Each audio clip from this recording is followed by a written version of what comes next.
What is up, everyone? How you doing? And welcome to the WAN Show! We got a lot of great topics for you guys today. AMD boldly announces new Ryzen 7000 non-X and X 3D chips, while Intel quietly launches 16 13th gen CPUs to compete against them. Hey. With no reviews, no actual fanfare whatsoever. All right. Very interesting choice. and different strategies. Yeah. Also, hey, Luke. Hey. Do you want to see some really weird stuff? Yeah. Because I have got some displays to show you. Don't look at them yet. We'll look at them later. What else we got today? Okay. Wizards of the Coast are being just jerks. That's all the info I'm going to give you. Yeah, they're actual butthead wizards now. Yeah. Yeah, they're not Like welcome on our actually. coast. Yeah. Yeah. Yeah. And what else? I told myself I was going to pick one early, but I actually didn't do it. If he complains about the topics today, Oh, perfect. it'll be on me because unlike most WAN shows, I actually handpicked all the topics today. So come at did me. you? Come at me. No. Microsoft asked ChatGPT, how do I fix Bing and Windows search? Ooh. Interesting. I wonder what the answer was.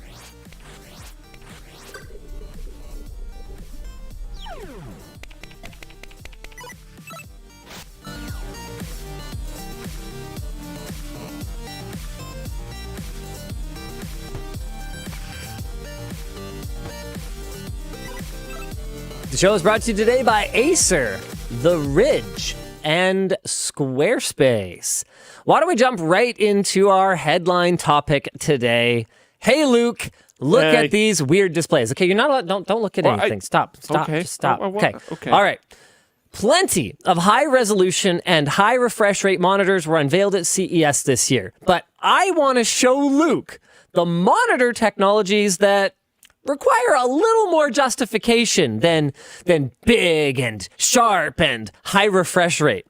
We are going to have him play a little game where he tries to come up with some potential use case for any of this.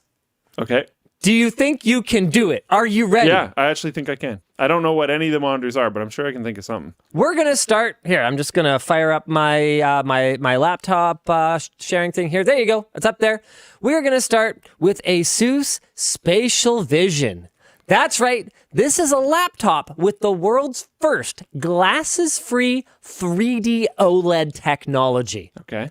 The way it works is it actually has a camera on the front of the laptop, on the bezel, that looks at where your eyes are. So rather, I should say stereo cameras that look at where your eyes are and automatically readjusts the alignment of the image, which achieves stereo separation by splitting up every vertical line. So every other line is a right eye image and every other line is a left eye image. Yeah. And you do not need 3D glasses. I think this one's pretty easy. I mean, there's lots of like 3D content, 3D Is movies. there? Okay.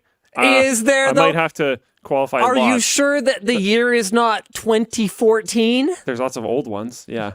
They made a bunch of old ones for a very short period of time. And maybe you haven't watched any of them because it was horrible back then and very not accessible back then. And now you can buy a specific laptop just to be able to see that. Are you sure that NVIDIA even makes a stereo 3D driver anymore?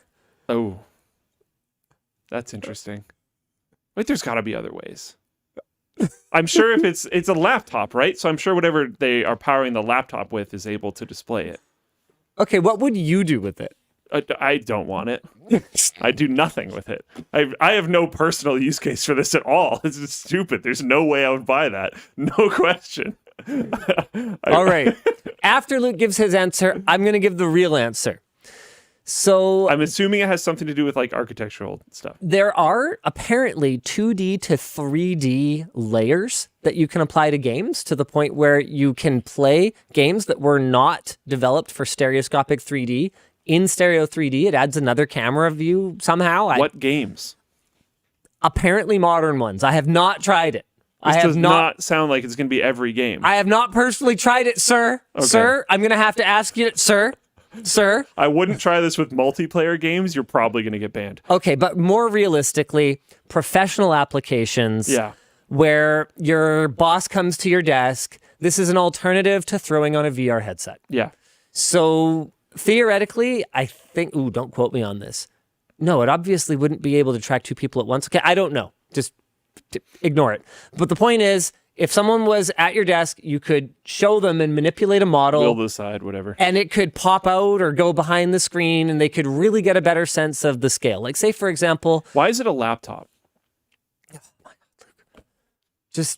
Can you just help me out here, okay? Well, I guess the architectural thing, right? And I think that's kind of the direction that you're talking about right now. So, okay, yeah, professional, whatever. Sure. But then, like, literally the scenario that you're describing, there is zero benefit to it being a laptop. So anyway, during the development of the screwdriver, say, for example, if Alex could have modeled out at life size, different handle shapes or something like that, that might have been pretty cool. Sure. That's the real answer. Yeah. All right. Are you ready for number 2? Sure. The Lenovo Think Plus Twist. Okay. ThinkBook Plus reinvents rotating design form factor. That's right, my friends. This guy has a high-resolution OLED panel on one side and an e-ink display on the other side. Wow. That sounds like a lot of easily damaged things that are hard to protect. What is this for? Yeah. Whoa. Saving battery life if you're doing simple tasks that involve only like text editing or writing emails or something. Ooh, I like it. Because I'm assuming you can full turn off the other side, right? I believe you can, yes. Yeah. It comes with a pen that supports both displays. That's kind of cool. I think the main one, though, that they were focused on was like using it as an e-ink tablet, as like a reader. Yeah. Which you would only do really if you want to save battery life. Yeah. It also sounds like a very heavy e-reader. Yes. I don't know. Yeah. Okay. Yes. Next. Okay. Gabe927 in Twitch chat says, I owned the original Twist and it was extremely unreliable. Okay, fair enough. All right. Next up. Ooh, this is good. We've got a TV. It's a 4K TV. Okay. It's OLED. It's 4K? Yeah. 4K. Lots of Ks. New TV with 4K. 4Ks. 4Ks. It's OLED. It's brighter than last gen OLED. Okay. It's 97 inches. That's a lot. Which is a lot of inches. But the big wow factor feature of this display is that it is wireless. Hold on. Do you know? Wait, like entirely? Do you know the Samsung One Connect box? No.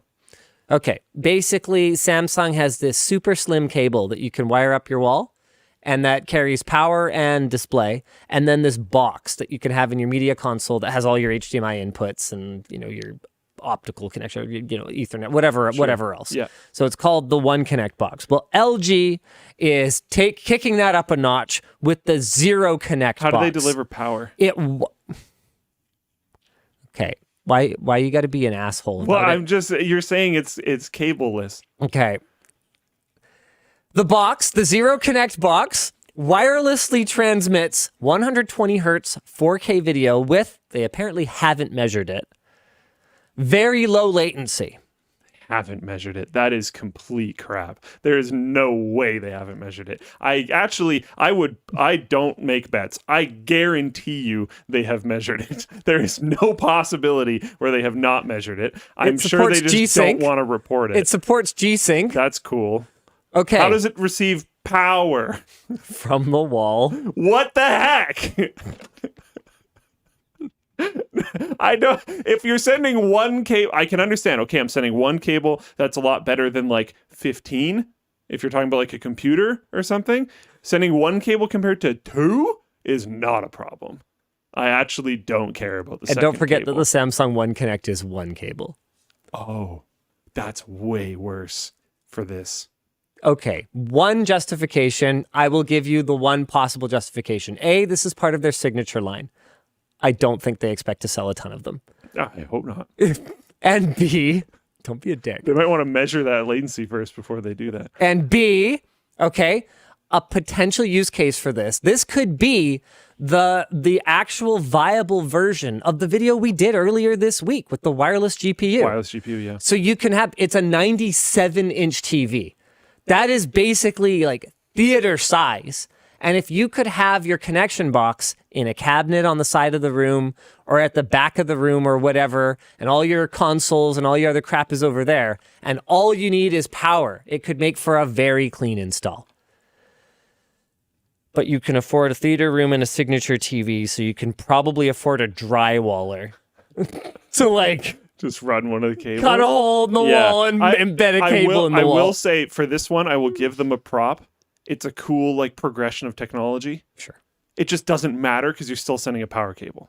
Yes. But it could matter in the future in some other device, or once if they figure out like high whatever wireless power, etc. Sure. Something. High wattage. Yeah. Yeah. I don't know. All right. I got another one for you. This is the Lenovo YogaBook 9i. Okay. I All like right. yoga books. That's it. That's it. Wow. How does that not flip over? Does it have a stand in the back? It does have an included kickstand, yes. Is it like big? I mean, I guess. I can't even see. Oh, no, that's... oh, okay, yeah. Here we go. Wow. Okay, interesting. Wow. It can go into a lot. So how does this work? Does this... Oh, because this fell asleep. That happens. Wow, okay, interesting. Is that you? Yeah. Way to go, Luke. Oh. If my laptop screen turns off, the HDMI stops grabbing the audio. So it starts outputting through the speakers. Got it. Solved. I'm having a hard time understanding how it works. Do the screens come off? The keyboard definitely comes off. Okay. Yeah. Okay. So that's how you get into the other configurations. So the keyboard just like sits on the bottom screen. It's two screens that clamshell together. Yeah. So you can put the keyboard here and use some screen as like a wrist rest. Okay. So to like move the laptop around, like I want to throw it in my bag. Yes. You close the screens together. Yes. The keyboard is off. You put the whole like two-piece unit into your bag and then move. I don't hate it. I didn't ask if you hated it. I asked what you would use it for. There's definite use cases for a dual screen laptop. Sure. Like I don't know. I don't think that's even worth going through all of them. There's lots of things that you could use two screens for. Okay. Some of the configurations were a little funny. I think that one where you have them both vertical, like you're gonna have to. I didn't really see something in any of the product photos that's going to hold that up. I see a lot of flipped yoga laptops just flopping all over the place. But when they had them both, like the format was in portrait. Mm-hmm. They had them both like that. Yeah. That actually kind of made more sense to me. That's pretty cool. Yeah. I could see that being pretty cool for like development or something like that. I could see this being like an actual thing that people actually buy. All right. You ready for the next one? Yes. There were a lot of wild display concepts at CES this year. It's fun when they do that. I should say there are. CES is still on. Flex Hybrid. Flex Hybrid.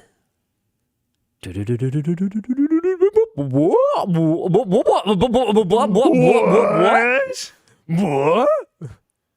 What's going on here? Is this a phone? What is it? What is it supposed to be? Is it a tablet? You tell me, Luke. I don't know.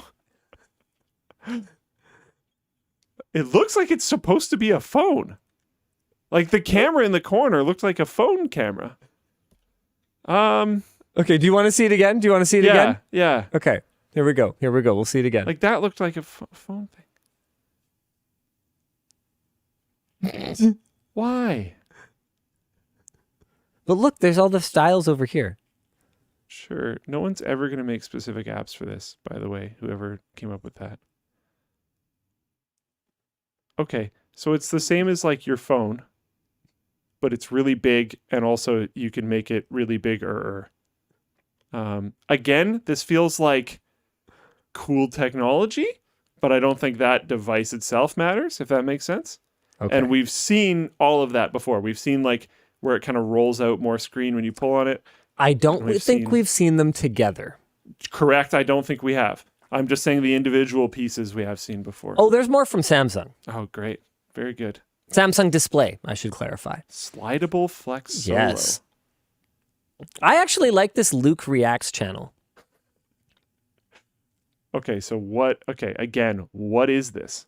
Is it supposed to be a display? It's the Slidable Flex Solo. Right. But Luke. like I see a game on it that looks like the new Need for Speed Unbound, potentially. Is it plugged into a computer? No. It's a standalone. tablet. It's I'd a say tablet. it's a tablet.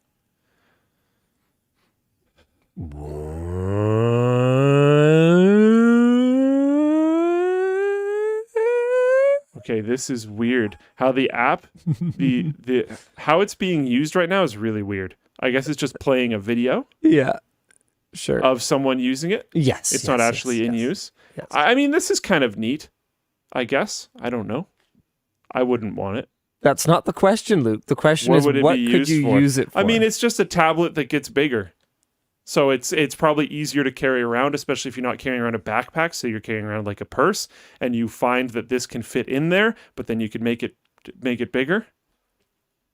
Things that you can make bigger go in there. You know? Okay, yeah, they can. What about this thing you can make bigger? What is this? Slidable Flex.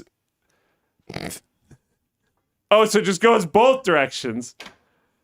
It's even bigger. It's the bigger wrist. It's the bigger-rator. Are they actually planning on selling these? Okay. Or are they just like You kind of hit the nail on the head. Okay. This is Samsung Display. Okay, so it's like a technology division. It's not Samsung Electronics. Got it. So this is, and Luke didn't know, so it's fortunate he didn't say anything too rude. But we actually have a sponsored video on these coming out very soon. The tech is cool. These are tech demos, and it looks they're all tech demos. from that, which is not fair. They look well. I'd say they look better done than the versions of this that we've seen in the past. I think that's fair to say. But they aren't cooked, Yeah. and they're not intended to be. Yeah. These are tech demos, And that makes sense. but they're pretty wild. It's cool. The both directions or one direction thing doesn't really matter to me. Mm-hmm. But a tablet that expands, I totally understand. That makes sense. I've never been a tablet person, but the tablet people that I know would probably like that. You know, it's funny. I'm actually the opposite way. They had a lot more things that they showed off that will be in the video, guys. Make sure you don't miss it because their displays demo this year was wild. That was not all of it, for real. In the tablet form factor, there was actually one that I liked better. They have I forget what it's called. The corners go out or something? It folds in 2 spots. Oh. So it's like a 12-inch tablet, like a big old tablet, like one of the the big iPad Pros. Yeah. But it folds twice with no display on the outside. That's kind of nice. So it's like kind of purseable, you know? Yeah. And I was A purseable tablet that gets big totally makes sense. Yeah. And for me, I actually preferred the idea of having it fold up and be protected compared to the idea of like it having this No, I agree. presumably somewhat fragile rolling mechanism that takes a while. It should be noted, though, that it doesn't take that long. Those are motorized demo units. That makes sense. But what's really cool is that James, who I was kind of envious of this, as far as I can tell, other than Samsung Display employees, James Stribe was the only person who was allowed to touch all of these. That's pretty cool. So he got in there and was like, like they're manual. The demos that you see are just motors motorized, so they're set hooked at a up to specific manual speed. mechanisms. And when you're doing a display like that, you're going to want to make it go pretty slow because people are going to be interested in like intricate things that you want to see at slow speed. So I don't blame them for doing any of that. But in use, you would just open it, yeah, which is pretty cool. yeah. I do think I agree with you. I like the dual folding one a little bit better. It feels like you're folding like a piece of paper or a map or something like that. Yeah, makes sense. Tyler Bolin one's first ever chat on Twitch. It's a grower, not a shower. Yeah. That's a good first chat. Not always bad, okay? Good first chat. It gets bigger, I swear. Also, that's the last one. Not a small tab. Okay, we're for good you now? for you to react to. Okay, nice. But in other news, it's a really good thing that I didn't buy the wall. Because there's now a smaller version of the wall. It's not exactly petite. It's 76 inches. It's cheaper.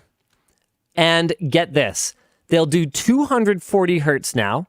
They are much brighter. And this is the big one. The response time of this panel is apparently 2 nanoseconds. Whoa. 2 nanoseconds. For comparison. You know, it's fun when you move to a new unit of measurement. You moved past. We went from milliseconds to what? I mean, what's 0.1 of a millisecond? I think that's what would that be? Yeah. Oh man, I'm pretty sure nano's under micro. I think we went past an entire order of magnitude. Just skipped over it. The fact that OLEDs, like high-end OLED displays now, are rated for like 0.1 milliseconds, and this is 2 nanoseconds, means that essentially image retention or like image blur is solved at this point. Like if you could put a micro LED display in something like a VR headset, you would have absolutely no smearing whatsoever. Now, obviously, the fact that they're only able to make this in like a 76-inch form factor means we're not getting VR headsets anytime soon. Yeah. One fun thing, when you in the audience, because I think I'm too old for this. I am too old for this. When you in the audience turn 31.7 years old, you can say that you are 1 gigasecond old, and that's apparently real. Oh, okay. Thank you for that, Luke. Yeah, no worries. I appreciate you. It's like a ton of seconds, but it's a gigasecond. No, it's a giga of seconds. It's not a ton. Oh, that's fair enough. A measure of mass. That makes sense. Yeah. Yeah, good. Okay. You guys are probably noticing, if you are a new viewer, there's little messages coming down in the bottom. The way to send a message into the show is not through Super Chats. It is not through Twitch Bits.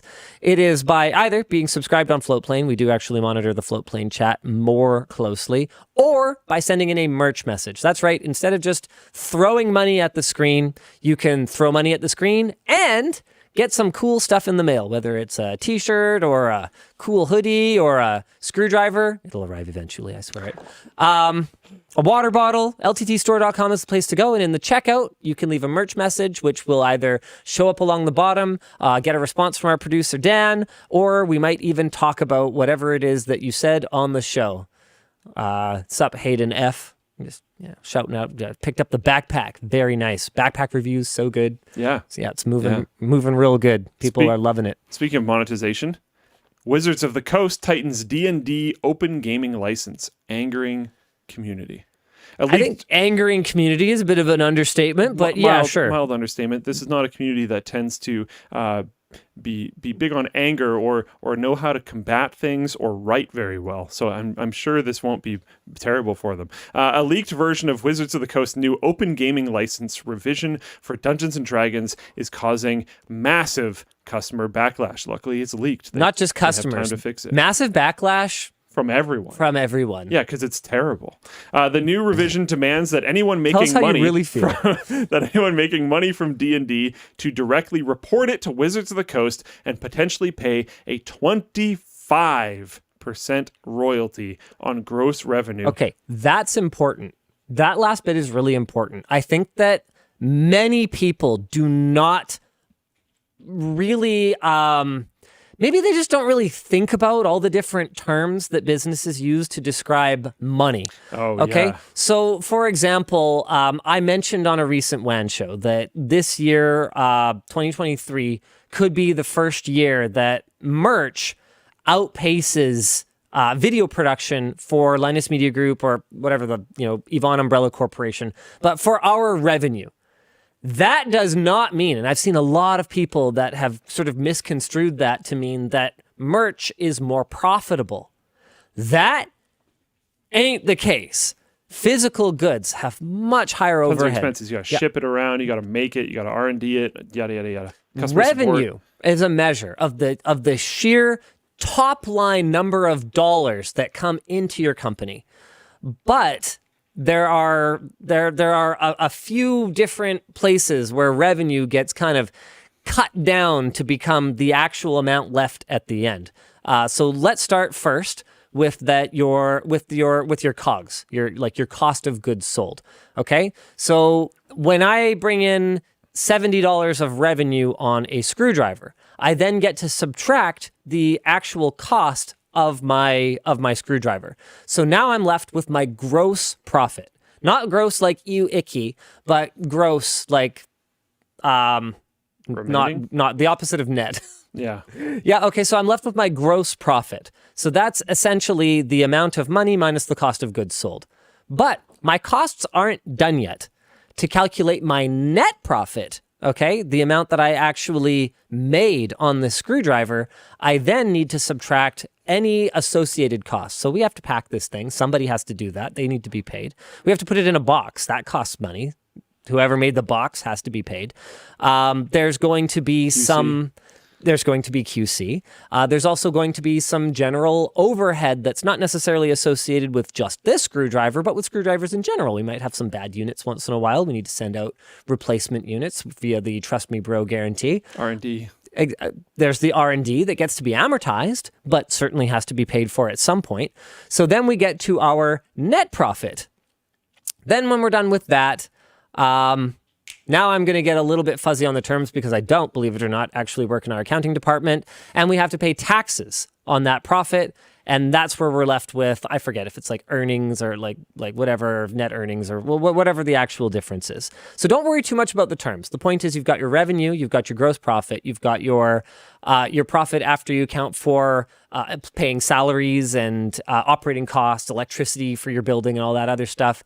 And then finally, on that number, that amount that was left over in your bank account, you then get to write a big fat check to Uncle Trudeau, and then that's the money that you actually get to keep, sort of, because that's your we've paid corporate income tax on that, but if I wanted to actually spend it, I would then have to pay personal income tax on it after I issued a dividend to myself or whatever the case may be.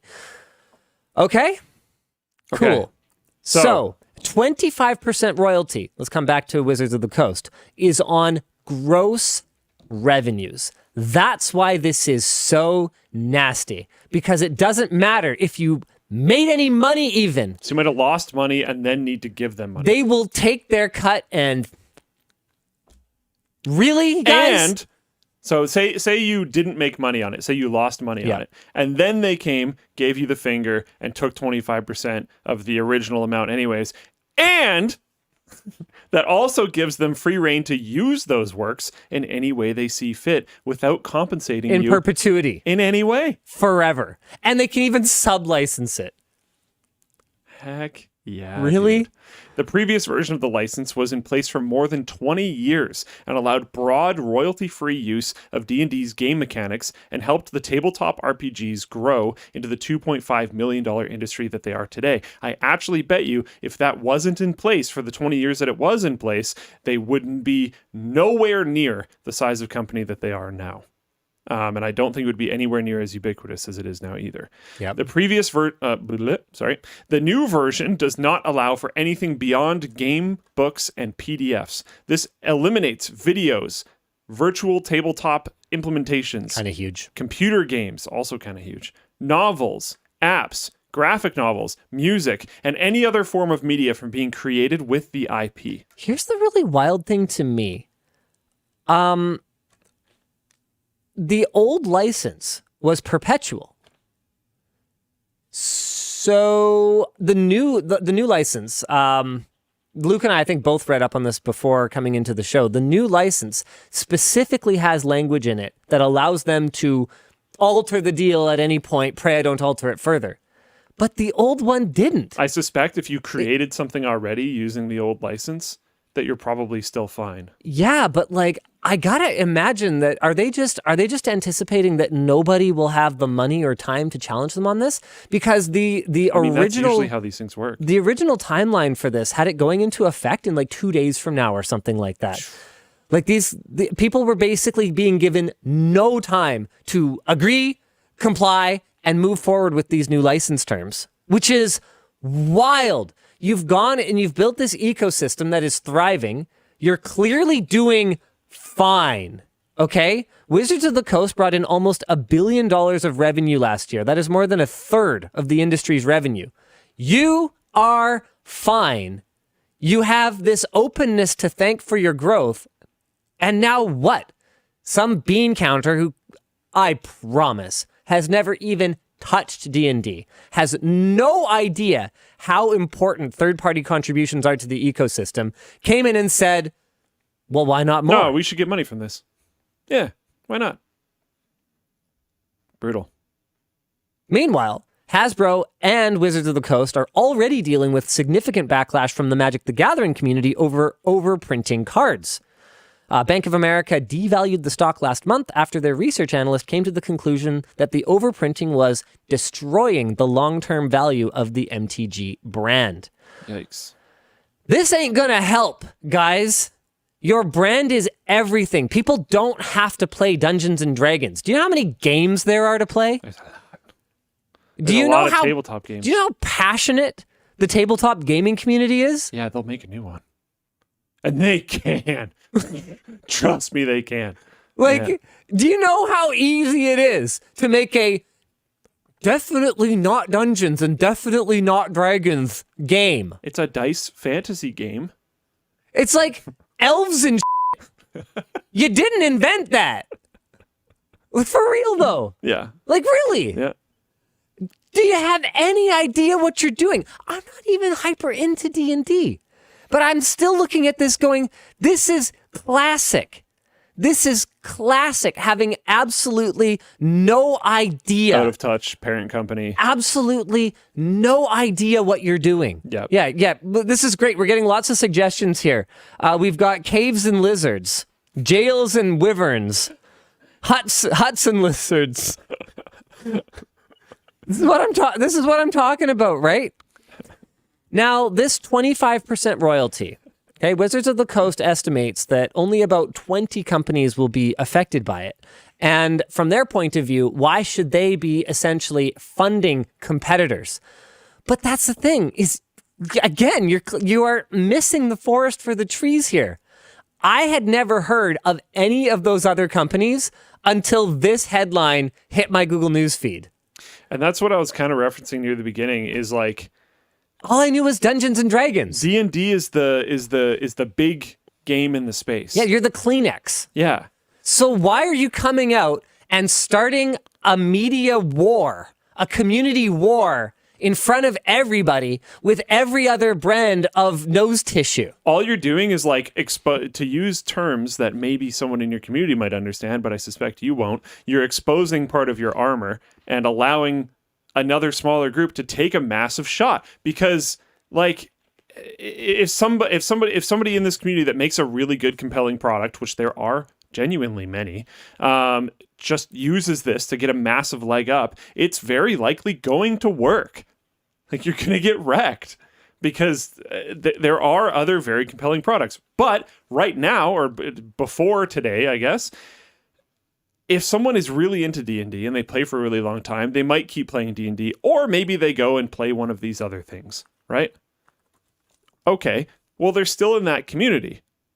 And that person is still bringing interest from other people in their sphere into these types of things. And I find, no, get out of here. I do not want to restart right now, obviously. This computer is on for 1 day a week. Or I'm using it for 1 day a week. It's actually on for longer than that.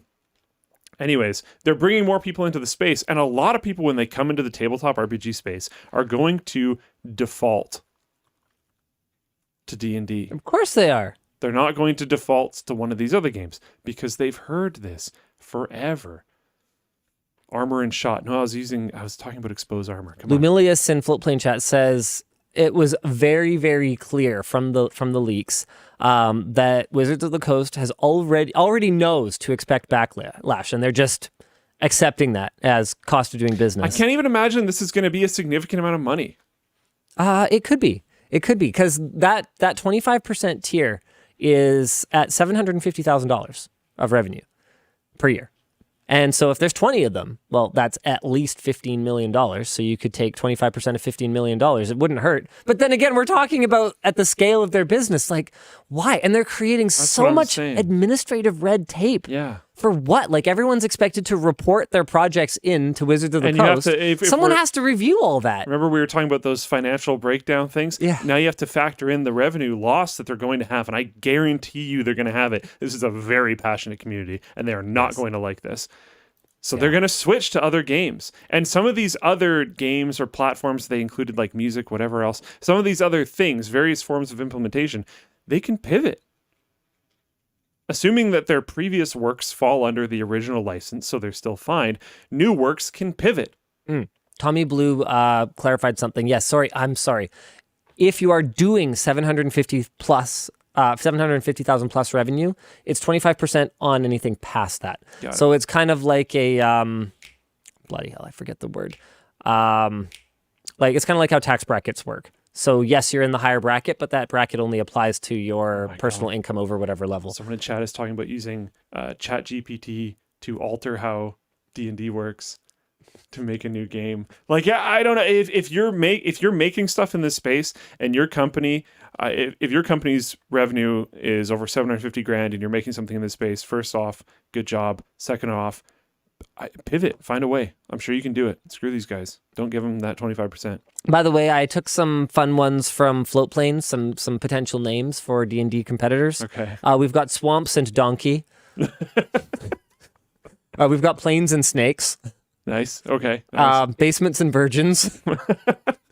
That could be an actual game. Yeah, I know, right? That could actually totally be an actual game. The adventure is like getting out of the basement and trying to accomplish your fairly obvious task. There's various ways to do so. Wasn't that just super bad? Yeah, basically. Exactly. There's a compelling story here. You could make that game. Coming of age.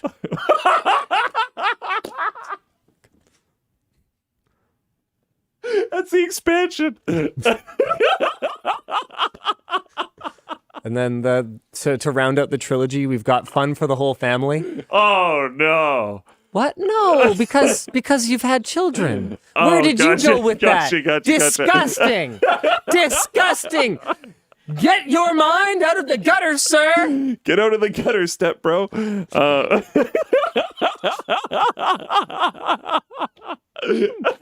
No, that's the fourth one. Oh, there you go. Okay, yeah. All right. Cool. Oh, man. Okay. Anyway, we do not support this. Yeah, if you didn't gather that. Okay. Apparently, our discussion question here was, how could Hasbro monetize two of the most lucrative brands in the gaming world without completely alienating their users? I mean, I can tell you right now that all the references to NFTs in the new guidelines are not going to help. Yeah. Ooh, you're a little late to the grift, guys. Yeah, a little bit. There's tons of ways. I don't know. Yeah. Anyway. I always found that their games were very half-assed. Like the D&D video games were never really that great. I remember the first time I ever heard that there was a D&D video game, I actually got really excited. And then it was junk. And I was like, oh. Yeah, I mean, you don't actually have to make it. The third-party ones have been by far the better respected ones. Whether we're talking about like Neverwinter Nights or something that is less directly, D&D-y. Neverwinter Nights was like legendary. Yeah. Baldur's Gate, I believe, started like that as well. Yeah, it was before Neverwinter Nights. Like there's quite a few that were done way better. Yeah. So clearly it's possible. Yeah. But I mean, Knights of the Old Republic, another legendary game. Yeah. Absolutely. Not a first-party game. A lot of OG video games were actually based on D&D-like systems. Neverwinter Nights is technically a D&D game. Oh, I didn't actually know that. Okay, yeah. cool. Is it D&D though? Like, was it first party? Because if so, then what happened? Like, for real though. This bug is just like chilling with me for the whole show. Apparently Baldur's Gate 3 is coming. Yeah, but it's made by the people that...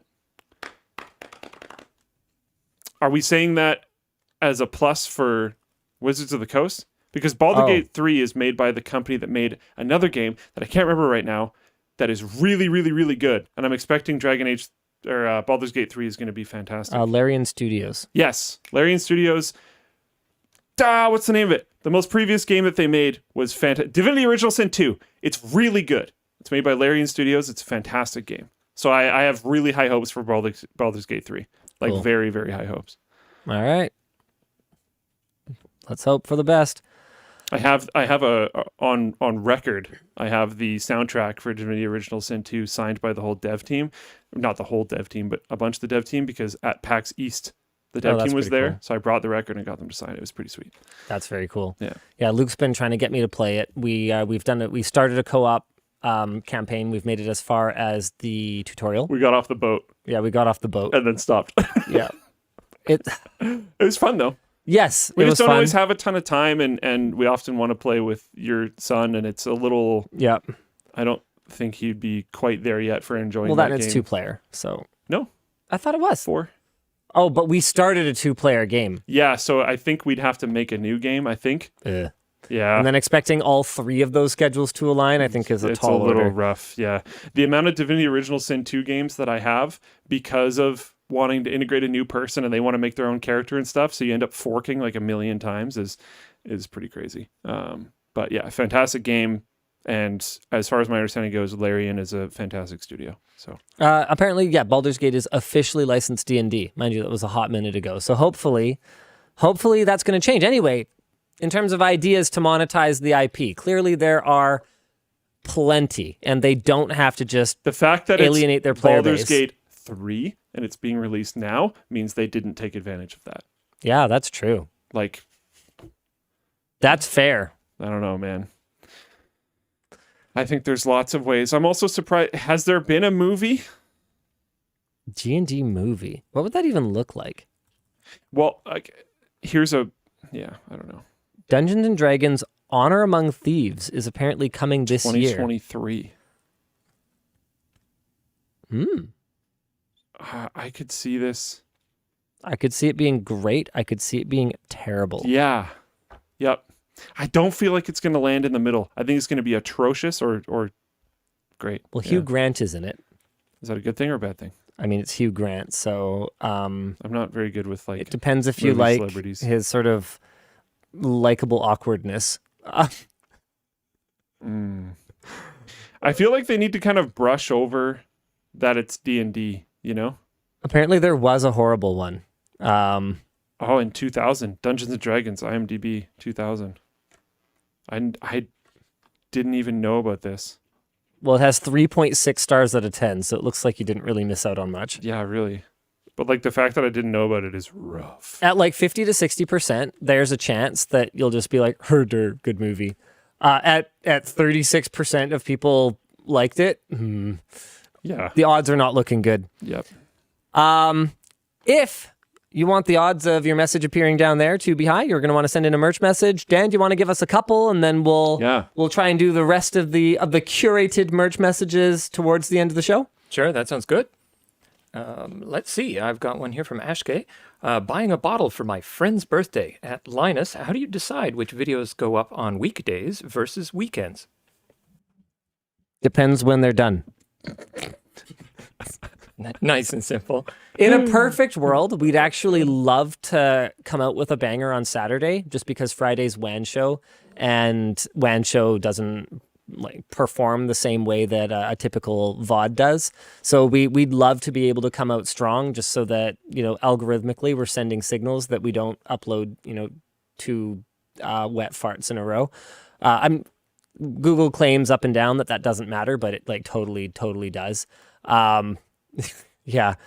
Okay. Everything at Creator Summit is confidential, but I will just say YouTube says a lot of things, and the experienced creators do not appreciate the way that YouTube tends to oversimplify how their algorithmic systems for deciding how a video is promoted work. They are not simple, and you do kind of need to be a bit of a fortune teller, soothsayer, tea leaf reader to even sort of maybe hopefully understand how they work. And they are not just like, yeah, good video, get views. Quite.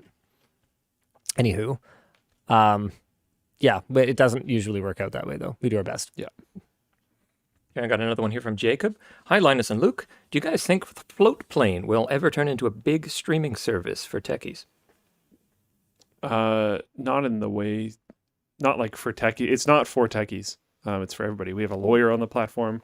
Well, what's interesting is that the conversations that we've been having about new features and how Floatplane could be utilized, I guess so. could make it a hugely important video streaming service for techies. Do we want to talk about that? But not in the way you're thinking at all. Yeah, sure. Why don't we talk about it? Yeah, sure. You're about to listen in on our weekly Floatplane strategy and development do we meeting. want to get? Do we want to talk about the thing? This thing? Let's not talk about that thing. Okay. Did you just go like this to me? Not quite. Okay. That's more separation. I guess I would have been able to tell. Yeah. Familiar. Yeah, there's some video features, I'll just say it like that, that are going to eventually be coming to the lab's website. Well, we can talk about some basic ones, like say for example, like keyboard videos. Like what did Antoine want to do with the video player again? Yeah, so basically like a video where you'd watch a key get pressed by the key presser could be played on the site by using Floatplane. Basically having a YouTube embed would be cheap and I mean it would be free and easy, but then we've all seen how that works where like you get the suggested videos being sent at the end of it and it doesn't really fit in with the rest of the flow of the website. You can maybe customize the player, but the second the video ends and it spits out a bunch of suggested videos, you know it's not really part of the site. And we might not want everything to be like a 16:9 aspect ratio. We might want it embedded a little more tightly with everything around it. Like there's a lot of reasons. Maybe use GIFs, and this doesn't exclude GIFs, but there might be situations where we want people to be able to have more control over the actual video, or we might want to have our own player for whatever reason on it, et cetera, et cetera, et cetera. So there's potentially going to be Floatplane integration, extremely likely going to, it's just not there yet. So screw it, let's just tell them about the cool feature. Are you sure? Yeah, let's just tell them. This is like, it's the kind of thing that obviously talking about it, 6, 12, 18 months before we're ready to launch is going to potentially give someone a heads up, but realistically, like what? Who's going to compete with this? Who could be done this feature in 18 months other than us? I know somebody could. It would just be expensive. Well, yeah, but that's what I mean. You totally could. Yeah, but who will? Lots of things. I doubt anyone will do it. You know how hard it is to find any kind of credible answer to this versus that. Some GPU versus another GPU, or some CPU versus another CPU. Sorry, keep going. I have something else to add to that, but keep going. Sure. I mean, you usually end up on one of those websites that just kind of has a spec sheet that may or may not be accurate and maybe a little write-up, but like it's like a generated write-up. It's just honestly not that useful. The solution to that up until now has been to search for it on YouTube. And there's this entire genre of videos now, this entire category of videos that's just gameplay captures with frame times. Frame time information on it and stuff. Frame times, clock speeds, temperatures overlaid so that you can see the different products running next to each other. The issue is that someone has to go capture that gameplay footage specifically for that video. They have to stitch it together. They have to encode it. They have to upload it to YouTube. They have to title it, and you have to find it.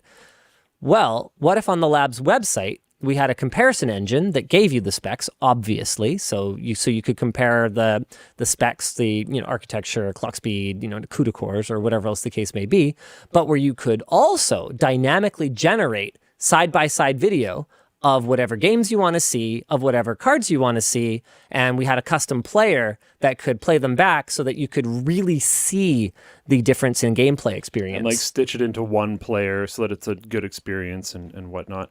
That's what we're building. Dan from the lab's web, the lead of the lab's web team, ran a meeting today that was actually super cool. We've done this with Floatplane before, but it was essentially like a site walkthrough. where you sit the team down, you go through the website, and you get feedback from everybody about like how something feels. Does this work in the way we want it to? Should we change this thing? Whatever. You go through the whole website and do that. And there was some really, really good things that came from that, actually. Some really good feedback from the team. And he's going to throw it to some other people as well, including the lab's local team and Flowplane and stuff like that, just to try to sharpen it up a little bit before we send it out. And there was some really cool ideas that came from that. The only one I'm going to spit out was one of mine, which was we decided that we were going to change how, you know, the compare tool, you press the button, it adds it to your cart. Yep. We had another kind of like floating little module on the side that kind of did that as well, but it was a little bit redundant and just a little bit odd. So we were talking about removing it, and I came up with the idea of, because someone else worded, I think it was Dan, but I don't remember who, someone else worded it in a way that gave me this idea. Oh, right. It was like I think the way that it was originally described was, we could just like put some other products there and people could choose to compare those as well. And I was like, okay, but what if it works in a similar way to the Amazon like frequently purchased with section? Or the one they used to have. People who looked at this usually ended up going with this. So it would be similar to that type of engine. That. So now it would be like, this is often compared with these things. So if you're looking at a specific, say, graphics card, it could be like, well, this graphics card is often compared with these.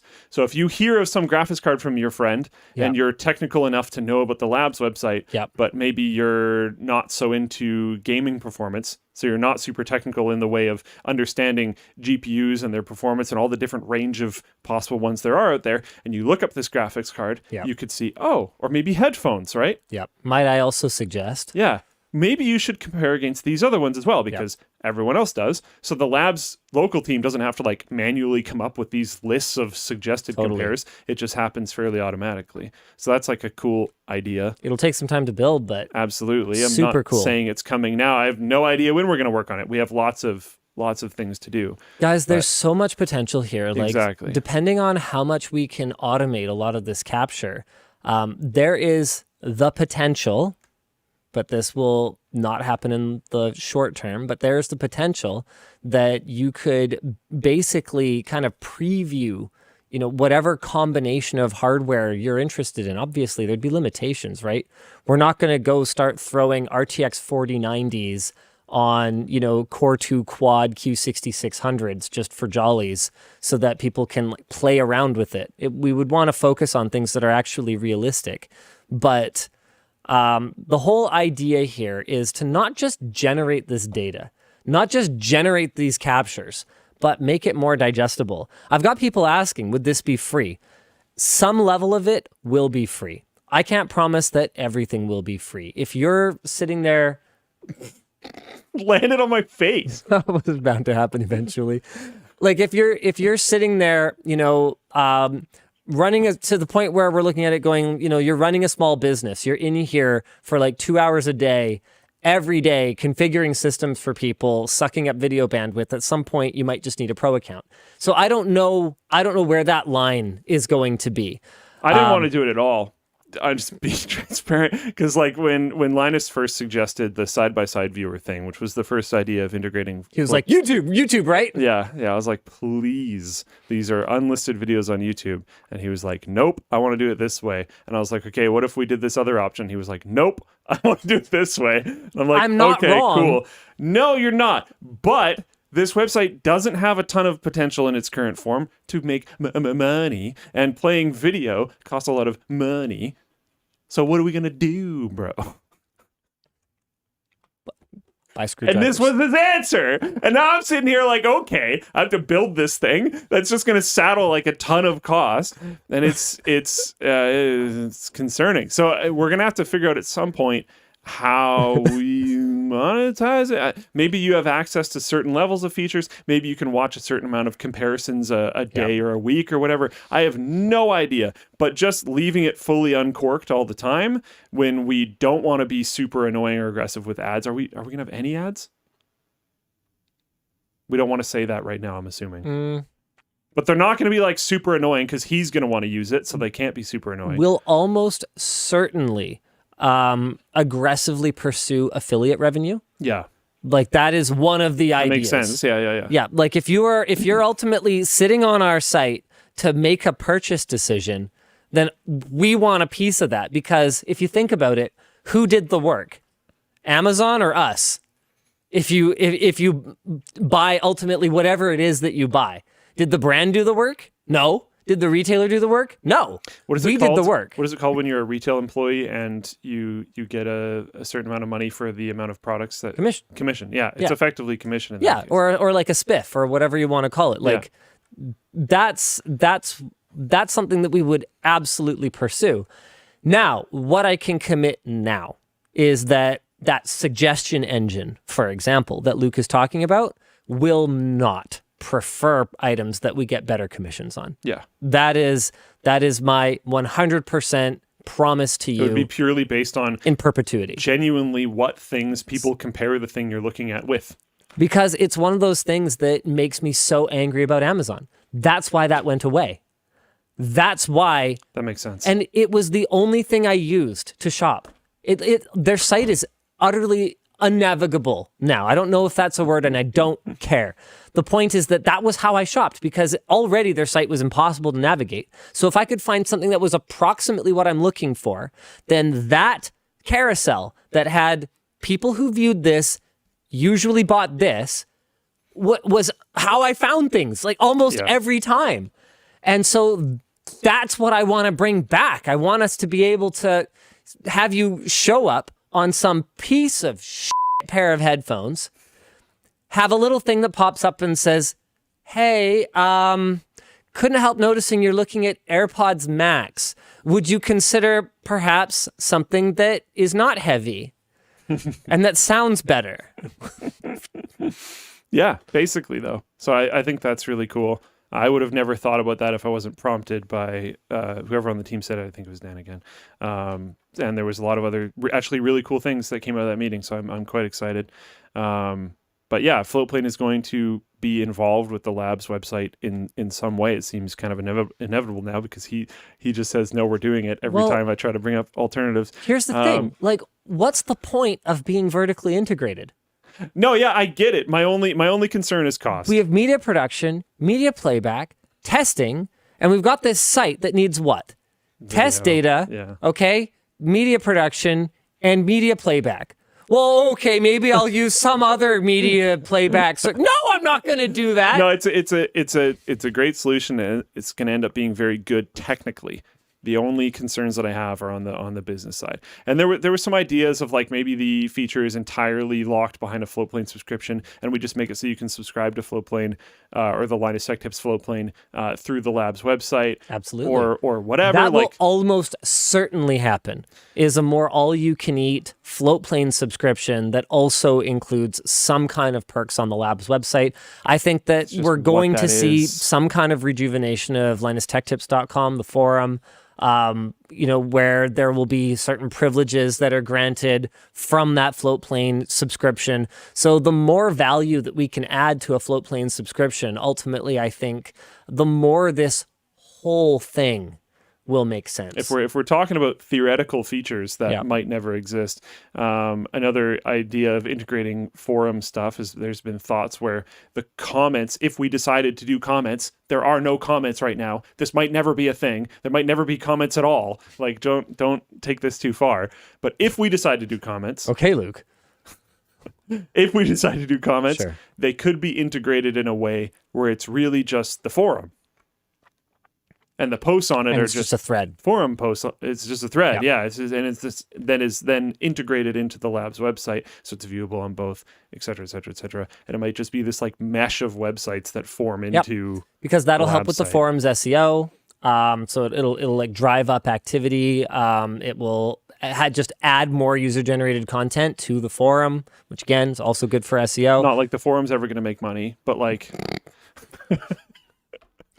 But if the development we do on the forum can enhance and enrich the experience on the lab's website, well, then all of a sudden it has a reason for existing. No, for real. The forum exists. It celebrated its 10-year anniversary this week. Pretty exciting. I saw that someone changed the banner at the top to the OG Linus Tech Tips logo. Was that you? No, actually. Oh, okay. It was probably Mortis or something. Yeah, correct. Yeah. Anyway, so the forum celebrated its 10-year anniversary, and the forum exists because of the same reason that it has always existed. It exists as a desperation backup plan, somewhere where our community can be that no one can ever take away from us. And number two, because I just thought it should. And it's caught us in its net before. Like it has saved us before. Yep, absolutely. And lots of times. It's like infrastructure, right? When it's working just fine and you don't need it, it you're would like, be, ugh. Yeah. Why do we have this thing? Why do we keep throwing money at this? When then you need it suddenly and you're like, whoo! When Vessel goes out of business suddenly and you need somewhere to post your early access videos and some way to collect money from people to get them, you're like, oh yeah, we got a forum. Yeah. Let's go. Yeah. It's Heck pretty yeah. sweet. Yeah. Yeah. Anyways, I don't know how the heck we got to that. What Somehow. topic were we on? Don't even worry about Is it. it a merch message? I think so. I feel like I just came out of a haze. The point is, we're really excited. Yeah. There's so many cool directions we can take it in. Yeah. And we've had a good year. Team's really driven. They're killing it. We had a good year.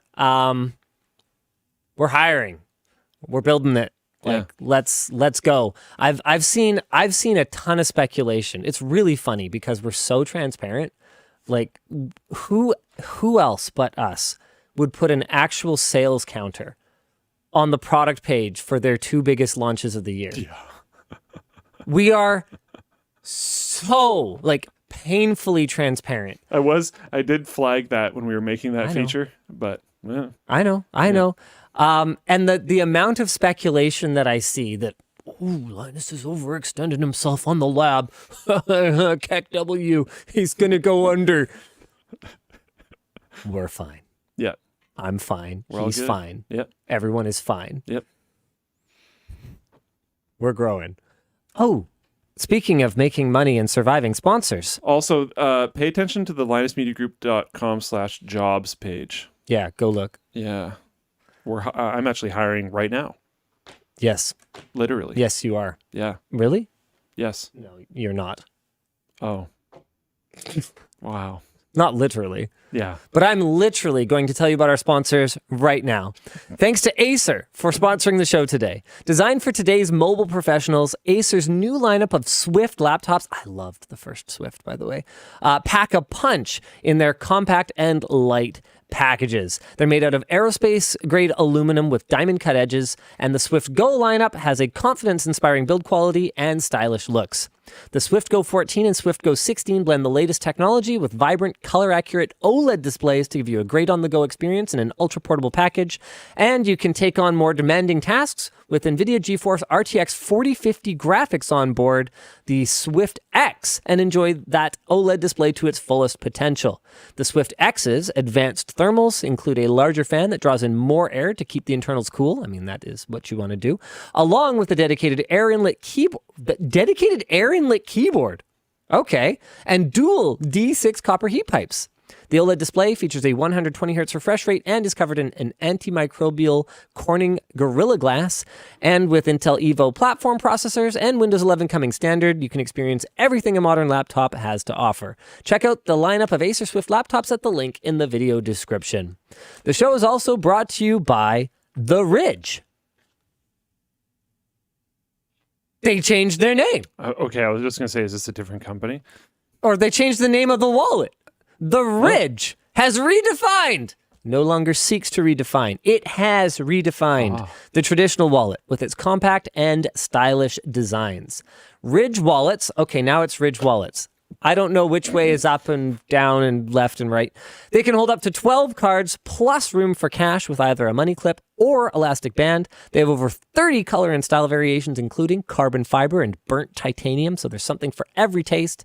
Ridge wallets are made out of durable RFID blocking materials, and each wallet comes with a lifetime warranty. With over 50,000 satisfied customers and counting, Ridge wallets are eliminating wallet bulge one pocket at a time. They're so confident that you'll like it, they will let you test drive it for a whopping 45 days, and you can send it back for a refund if you don't love it. If my experiences with them are anything to go by, that wallet would probably be in such good condition they could resell it. because those things are freaking durable. So what are you waiting for? Head to the link in the description and save 10% and get free worldwide shipping using code Linus at checkout. The show is finally brought to you by Squarespace. Do you think making a website is hard? Well, haven't you been paying attention? We talk about Squarespace all the time. We have for years. It's not hard. Come on. With Squarespace.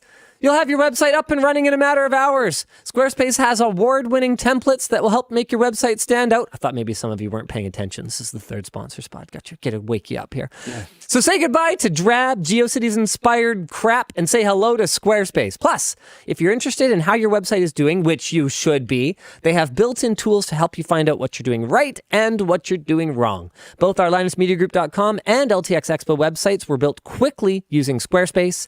By the way, LTX Expo, a thing coming this year. Yeah. LTXexpo.com to get all the deets. And if you ever get stuck making your site, they have a 24/7 support team ready to help you out. Go to squarespace.com/WAN and use offer code WAN for 10% off. Do we have an LTT store deal of the week? Nick is traveling, and I don't know if he has, cover. So... Oh! Well, we have a new shirt. Hey. The Henley shirt. Hey. Look at this stylish shirt. Okay. That's cute. A weird picture, but yes. Henley shirt. Let's go. Here's a bunch of people wearing it. Here's it being nice and soft and super nice. Here is no real product information other than the materials it's made of because everyone's traveling. Don't worry too much about that. But yeah, it's super nice. Hey, do we have any reviews on the pajama pants yet from last week?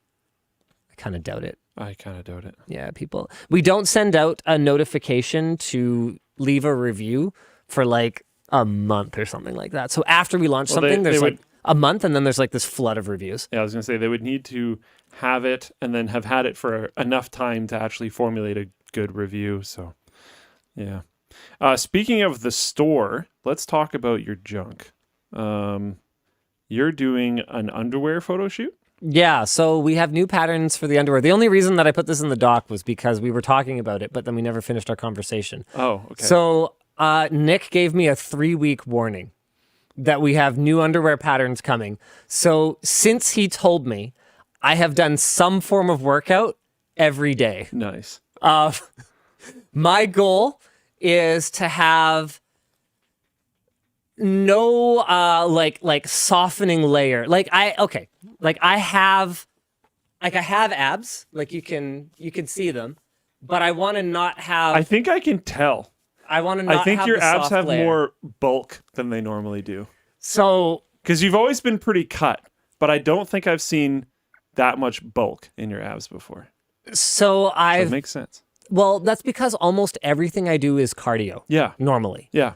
So I'm doing just some not cardio. Nothing crazy, but a little bit of anything other than cardio and also a lot of cardio. So you guys have probably noticed if you're on Float Plane that I've been streaming Beat Saber more lately. Ain't an accident. Gotcha. Trying to get rid of some of that. So Yep. Now, I know you've been working out a lot lately. Yeah, I've been working out. Okay, so I said 6 days a week because I didn't fully explain it. So I do something that contributes to physical health 7 days a week. I work out 6 days a week. Okay. On Tuesdays, I do rotating cold and heat exposure for an hour and 15 minutes. You're gonna have to explain what rotating cold and heat exposure is. So So you light a fire and then you just. So I don't. And you I don't have the fridge over here and a fireplace here. Yeah, that would actually be really interesting. I don't think that would work very well, but I do an ice bath for 5 minutes. Oh, what ice bath? And then I drip dry for 1.5 minutes. And then I do. I don't have a sauna, so a simulated sauna for 20 minutes. Okay. And then ice bath for 5, drip dry 1.5, sauna for 20. I basically do that rotation of 3 things 3 times. That sounds awful. It is. I won't do it. Yeah, that's fine. I don't care how badly I need it. I will not do that. And then every other day of the week, I do some form of workout. So today is sprints. Okay. You know what I will do, and I'm not sure that you would? Let me just say this. Do you know what an epilator is? Isn't that the Stairmaster machine? Nope. thing? Okay. That's an elliptical. Okay. No. Okay. Later. It's no. I'll explain Okay, it. It's okay. There's stuff that I'm working on that is more than just the physique because I'm not a huge body hair fan. Okay, let me put it this way: the line between feminine, beauty products and actual torture devices is truly a thin one indeed. Dude, some of them are terrifying. Yeah. Oh, yeah. An epilator is a hair removal tool that's like an auto plucker. So it's kind of like a motorized razor, but it has a spinning thing that has these wires that narrow so that when the hair gets caught in the wire, it rips it out. So it literally just rips all your hair It out. literally just rips out your hair as you run it across your body. I would deeply prefer to do hot and cold exposure. That sounds atrociously horrible. Wow. Wow. It's really painful. Yeah. As you might so expect. you've already done this? I've tried it because I'm just like, what is the best way? What is the best way to do this? So is your plan to do this just before the photo shoot? Or is your plan to like keep this up? So I will say this: once you've kind of gotten everything once, it's way easier. Okay. It's like so many things in life. It's 100 times easier to keep up than it is to catch up. Wow. Yeah. Wow. It's very painful. That's rough. Not to be way too specific. Yeah. Where do you do this? Is this just like a chest, like a torso? Like chest, like around the stomach, tummy. belly, yeah. My hair in my like tummy zone is coming in.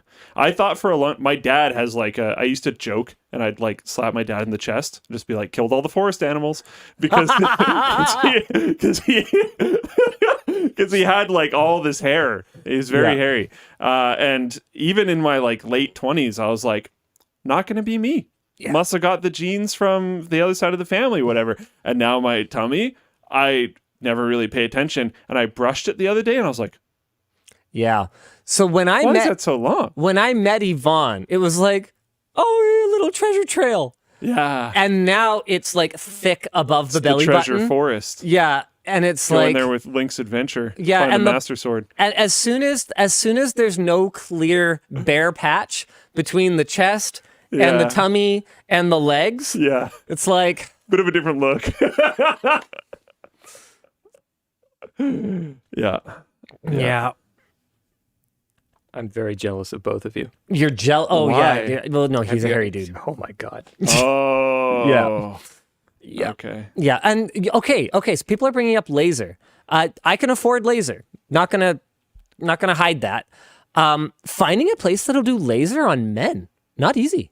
Really? Yeah, Why? I mean, okay, especially if it's like in an intimate area. But the vast majority. Oh, God, I don't want to do that. That'd be horrible. Well, anyway, the point is that finding places that will even do any kind of like laser hair removal treatment on men is not that easy. Is there a reason? They just don't want to. Weird. Well, like, because, I don't know, men are gross, I guess. I guess. Yeah, for real. Sure. I don't know. Is there any downsides of laser hair removal? Does it like mess with your sweat glands or anything like that? No. No? Okay. The downside is the cost, and you have to go back a lot of times, and it hurts. Like any hair Just removal all hurts. Some people have been saying Nair. That's like That's a chemical it like thing, isn't dissolves the hair. That also.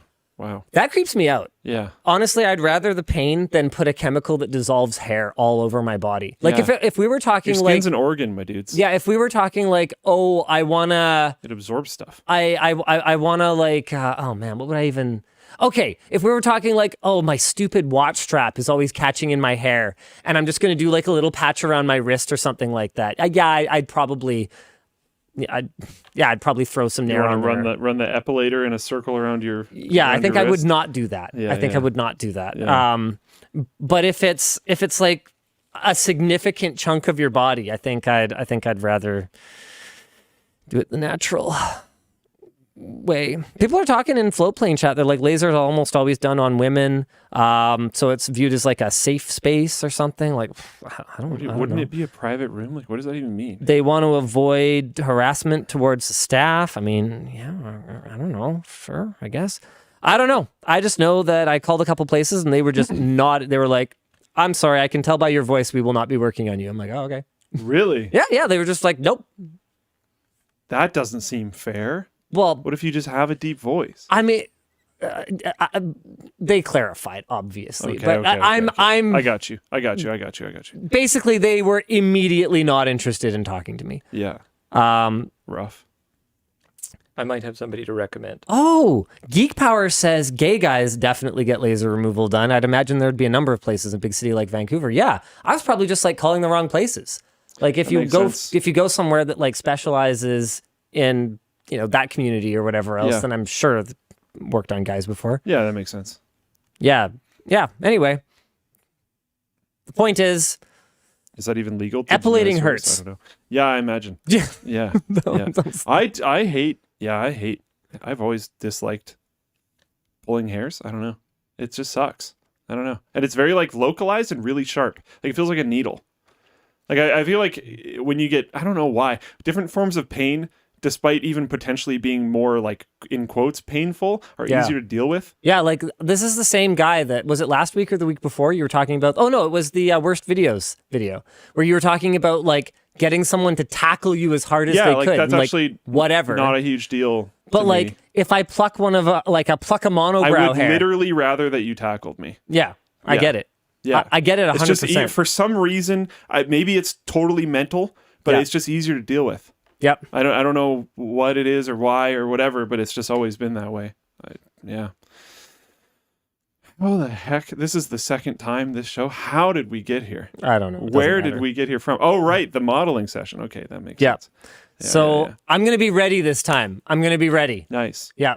Are you trying to do anything? Because I know you're trying to get more definition in the Yeah. ab area. Yeah. A little more Are you definition. trying to do more? You mentioned something about your chest. I have no pecs. I am. 3 I weeks am, is not a long time. Are you 1 week in? So you have 2 weeks left? Yeah, that's one of the reasons why at the roast, me making flat-chested jokes at my wife was like probably not that okay. You know, I'm flatter than her. Anyway, sorry, what? So are you not going to try to work on those areas Beat then? Saber actually helps a lot with that. That makes sense. Yeah, there's a lot of. It's I expect there not. to be more shoulders. It's but still. not. It doesn't help the way that like doing weights would. It doesn't help bulk up, but it helps define it a bit more. Well, Do you this want would help to? with pecs if you Yeah. like did these, right? Yeah. Yeah. I Right. expected you. Most people would go with the bench, but Well, I don't know. I don't know anything. I don't know how a weight room works. I haven't. I barely do. I haven't. Oh, shut up. Compared to me, It's so stop. It's so No, deep. stop though. now. It's so deep. Stop and now. that community is so critical. It's crazy. Luke. Let And me for put it this pretty way. good reason in a lot of cases. to Let be me put it this way. I haven't set foot in a weight room since grade 10. Not even set foot. And in grade 10, our school gave you options. When you were doing the weight unit in PE, you could do that or a sport. I did one day and then and went I to the switched sport. over to the sport. I have literally not even sat on a weight machine of any sort in over 20 years. This is the first time. So you and I have talked about this a bunch. Yeah. One of my biggest problems for the last long time has been that I keep trying to work out, and for certain reasons that I don't necessarily want to go way into, but I end up injuring myself like every time. Like every time. And It's then- like, it's hard to watch, honestly. Yeah, like, and I'm sure it is, and it's hard for me too. Like, it sucks. So I get excited, I get motivated, and then I push too far, I push too hard, and I injure myself. And there's reasons why that happens, and I don't want to go into it, but it happens. And then I get really discouraged, and I get really like self-loathy and unhappy and lethargic, and then I lose it. Because like, oh, I'll injure one specified area. It's almost always one of the three things. It's my lower back, it's my right knee, it's my right shoulder. Yeah. Like it's always one of those things because those are pre-existing injuries from when I was growing up. And I'll trigger one of them, and even though I could work, like if it's my knee, okay, sure, you can do everything upper body, who cares, right? But I'm just super discouraged because leg day is actually my favorite day. I'm one of those weird people. I love doing leg day. So when leg day gets taken out of the rotation, I'm like, oh, well.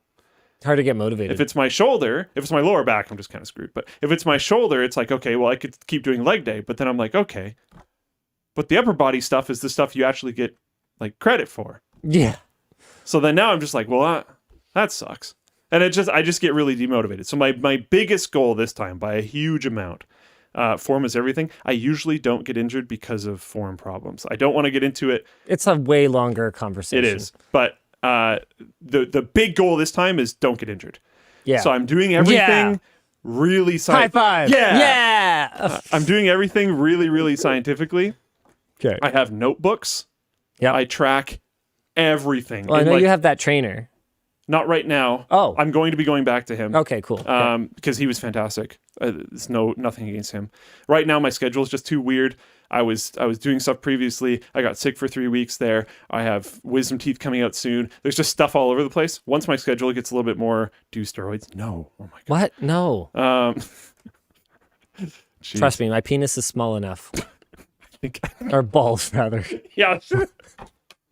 I mean, both are true. I was gonna say, is it? I thought it was just thought it just reduced ball. Anyways. No, I mean both of the things I said are true. Oh my god. Okay. So yeah, I've been very, very, very focused on being as like scientific and documented and measured about everything as I possibly can. So I'm like taking really extensive notes. I even track like how grip feels. Right. So like in one of my sets, I end up doing a lot of things that require grip. Mm-hmm. So I'll like note how my grip feels throughout the entire thing to like make sure there's no possibility of overtraining, all this type of stuff, blah, blah, blah, blah, blah. And it's been an interesting rabbit hole to dive down. Because traditionally I don't know a lot about this, and I wouldn't say that I do now. But I know a lot more than I did like 3 months ago, because I've been doing a ton of research and trying to make sure that I don't. This is hilarious. This is probably the least tech WAN show in a very long time, and people are loving it. So dumb. What even is this show? I have no idea anymore. I can if you want to target other areas, and there's way better people to talk to about this than me, but I can send you like a thing. Like a workout thing? Yeah. I'm not going to do it. Okay. I'll tell you right now, I'm just not going to do it. Would you do it if I was there? No. Okay. No, I just wouldn't invite you over. I feel like, it sounds like a lot of work. We'd have to go somewhere else anyways, because you don't have... Oh, like at a gym. Yeah. I'll do it once. Okay. Yeah. No, I'll do it once. I'll try it, and I will be open-minded, but I'm not going to like it. Yeah, I always hated it, and I've talked to Linus about this. I only ever liked doing things that were really sports specific. So like something that I really used to enjoy was pushing weighted sleds. Sure. Because to me, it's like, okay, this is similar to rugby or football. Which I'm going to have to do this. Yeah. So I might as well be good at it. This is really specific. I like this. I never really liked just like lifting weights. Because I always wanted to train the sport instead of train strength. But recently there's like health reasons why I'm doing this. And that is motivating. Yeah. So I'm doing it for that. And that's why I was saying like I'm focusing really on injury prevention and stuff like that, because I'm like, the goal is health reasons. So I don't want to, if I hurt myself, that's a big negative for health reasons. Yeah. So like it's that I have found that to be motivating for getting into the gym, because I have started to feel significantly better. Like losing the weight when I was just focused on that was good mentally and physically. Like I felt a lot better. I could tell you felt different. Yeah. Yeah. And now I have not lost. I was losing weight fairly rapidly, I think. And then in the course of the last month, I have actually not lost any weight at all. My waist size has gone down, but I have not lost weight because I've been converting, right? Yeah. I've been working on composition. So I'm more focused on reducing fat amounts and stuff like that. I don't really care about weight anymore. For you to get me dragged out to the gym, the best way to do it would be to make it work. So why don't we do a float plane exclusive? Okay. Linus's first gym session in 20 plus years. Sure. And we'll drag a shooter out with us. We'll take someone from the social team or something like that, and we'll do it, okay? We could use like my terrible apartment gym or something. Sure, or whatever. Because I don't care. know about filming, like doing professional filming in gyms. Well, it won't be professional filming. It'll just be a Floatplane exclusive. So it'll shot on like an iPhone or whatever. Okay, yeah. Yeah, it should be fine. Yeah, sure. I mean, people have got to be like filming themselves in the gym all the time. Yeah. There's no way. Yeah. Yeah. I just said, like, if we showed up with someone with like a camcorder style camera and stuff. Yeah. All right. Let's talk about some tech. AMD announced their Ryzen 7000 Non-X and Ryzen 7000 X3D chips at CES. They made a lot of noise about these, and they're pretty exciting. Okay, so last gen, the 5800 X3D was kind of worse than the regular 5800X. Overclocking was locked. It was clear that AMD had some challenges. They had to get the voltages dialed in perfectly for this thing. If I recall correctly, the clock speeds weren't even quite as high as the regular 5800X. Don't quote me on that one. The point is, this time around, the X3Ds are pretty darn aggressive. Base frequencies are lower, but turbo frequencies look like they are pretty equivalent to their non-X3D counterparts. That's exciting because they have double the level 3 cache, so we should see that same kind of gaming uplift, we hope, but they not only are going to have the extra cache, but they're actually coming in at lower TDPs, 120 watts versus 170 watts. I'm pretty excited about these. But I'm also really liking the look of the regular non-X 7000 series chips. And here, it's less about the specs and more about the difference in price.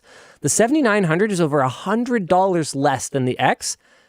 It is theoretically, anyway, closer to a third of the power consumption than to half of it. Same cache, nearly the same turbo frequency, and much lower base frequencies. We see that on the 77 and the 7600s as well.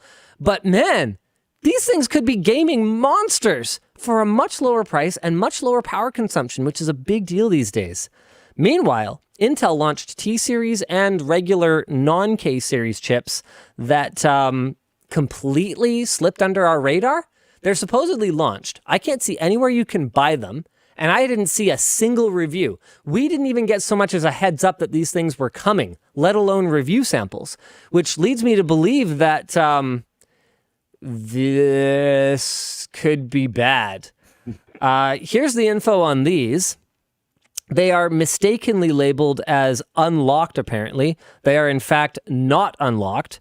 Where is that? I don't actually see that here, but it's in my... Oh, yeah, there it is. Oh, it's up at the top. Sorry. It's right here at the top. Core unlocked desktop processors. Nope, they are apparently not unlocked. And so not only are they not unlocked for overclocking, but they also have more limited performance. Their TDPs are 65 or 35 watts, but turbo power can go as high as 219 watts on a Core i9-13900. But it won't do that forever. K-series chips will boost forever as of 12th gen, but non-K chips have power limits and will downclock to base clock after boosting for long enough.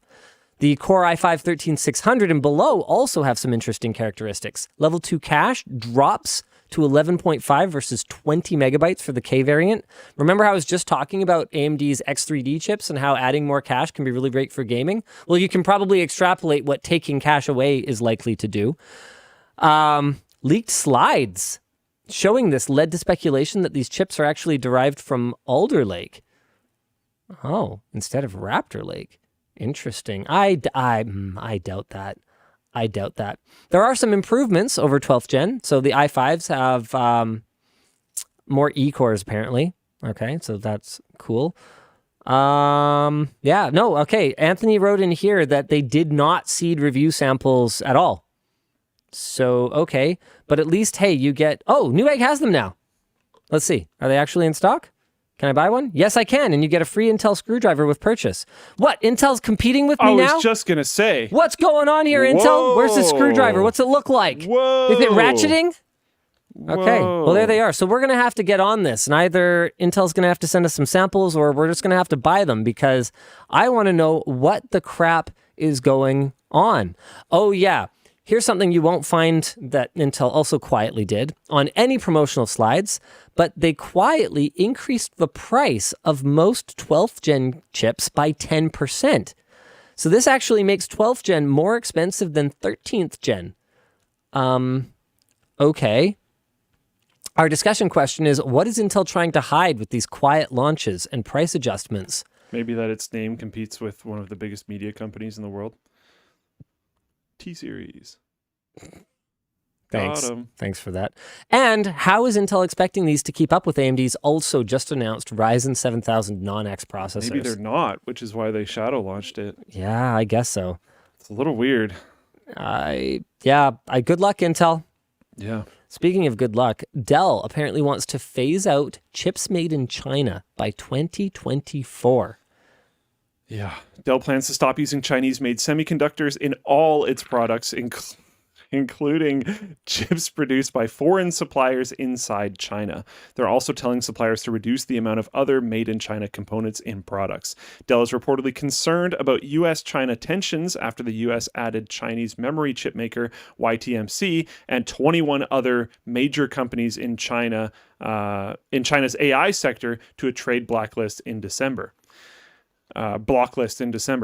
Dell also expects to move 50% of production and assembly capacity outside of China by 2025. Most major brands are now sourcing most components from Taiwan and South Korea. Apple has moved a tiny fraction of their production to Vietnam, but the Vietnamese labor force is less than 7% the size of China's, with only 12% of those being classed as highly skilled. Interesting moves. This might China's creating a lot of their own problems right now, but they're also... I also kind of feel for the companies there. A lot of this has nothing to do with them. Like, this is a tough situation all around. Speaking of China, by the way, I did get some details wrong on the situation with the Michaels. The whole thing where they arrested the Huawei CFO. I'm not going to say she did nothing wrong, because Huawei is a shady company. Yeah. But that particular thing was a little more complicated than just she did something illegal and it was bad and should have been arrested. So there was a lot of political 4D chess going on, is all I'll really say about it at this point. The main takeaway from last week, though, was not the details. The point was, I'm not traveling somewhere that arbitrarily detains Canadians. That's it. Yeah. It's interesting, though, because if... Okay. Sorry. No, I'm going to jump in with this. Sue for AWS in Floatplane Chat. Why feel sorry for Chinese companies? They're owned and controlled by the Chinese Communist Party at the end of the day. Not all of them. That's why. Well, and that. That's my whole point. You answered your own question. Okay. Yeah. What I'm saying is this might be an interesting business move for Dell. I mean, they sort of directly called it out. But if one of the companies that they work with gets put on a block list, that could be extremely disruptive if it happens suddenly.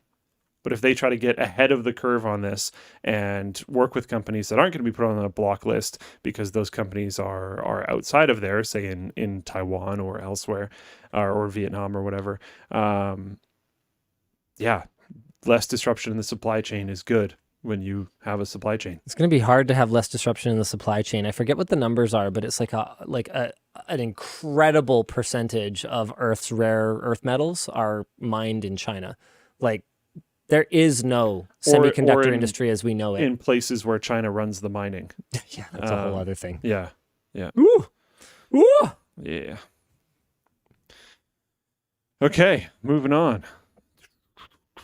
I feel like we should do more merch messages, but there's probably other topics in here that we should I hit. think there's a couple others that I wanted to talk about EA not being able to recover 60% of players' corrupted Madden save files. Now, obviously, I don't play Madden, so I don't really have any skin in this particular game, but here's what went down. Madden NFL 23 has had server-side issues for months, with the latest being a temporary data storage issue that led to the corruption of many players' connected franchise mode save games being lost. There's the corruption of many last week. Anyway, for about 14 hours between December 28th and 29th, players trying to access the CFM server got an error message saying leagues were unavailable. If you tried to log in during this time, your save data was corrupted. Unfortunately, this period came just hours after a Twitter post letting players know that they could now play CFM without issue. This was after developers fixed a previous problem in the game, meaning that more players than normal may have tried to log in during this period. You want to know a depressing piece of information? Sure. I have not fully validated this. I just heard this from someone. I don't remember who. Sorry, whoever it was. FIFA Ultimate Team.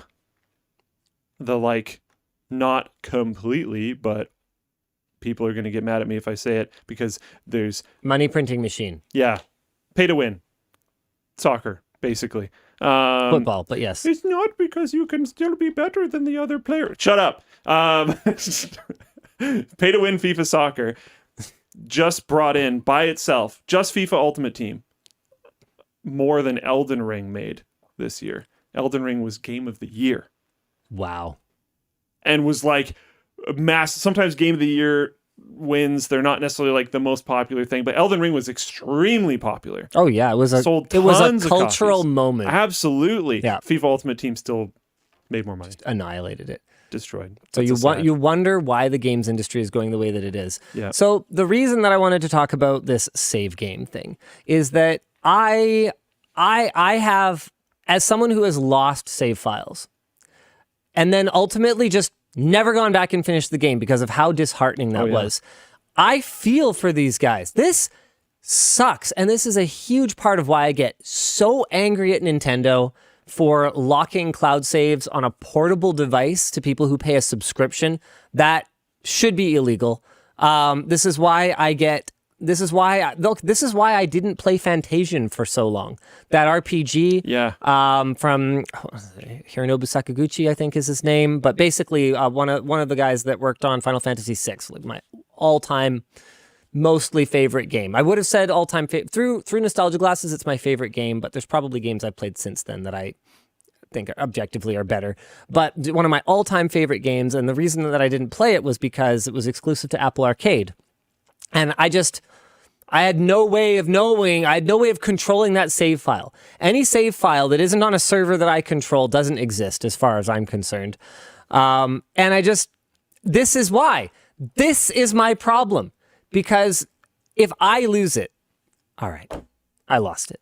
That sucks, but that's on me. That's on me, yeah. If somebody else loses it, that is crap. That's garbage. That's garbage and I hate it. But I caved. I was at Costco right before Christmas. Picked up an Apple TV. I've been playing Fantasian. It's great. I love it. And the reason is that I always just assumed it would get ported to something else at some point. And so I just waited. Passively just waited and waited and waited. It's been a long time part now. 2's out. Okay, I'm just going to keep waiting. Apple funded the whole damn thing.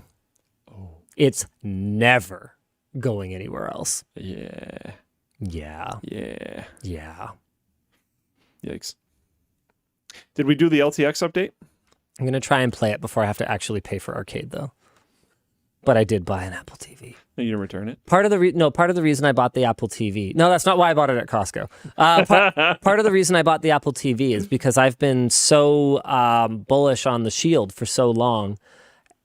But I realized, whether it's our admittedly ignorant conversation about Roku or whether it's Apple TV, I actually haven't tried a lot of other platforms. So I also want to just try it. I've never tried an Apple TV, and we're on the 8th generation of this apparently popular device at this point. So I was like, okay, it cost me $119 or whatever, and I can try this. I can try this thing I've never tried before, and I can also play this game I really want to play. So, yeah, makes sense.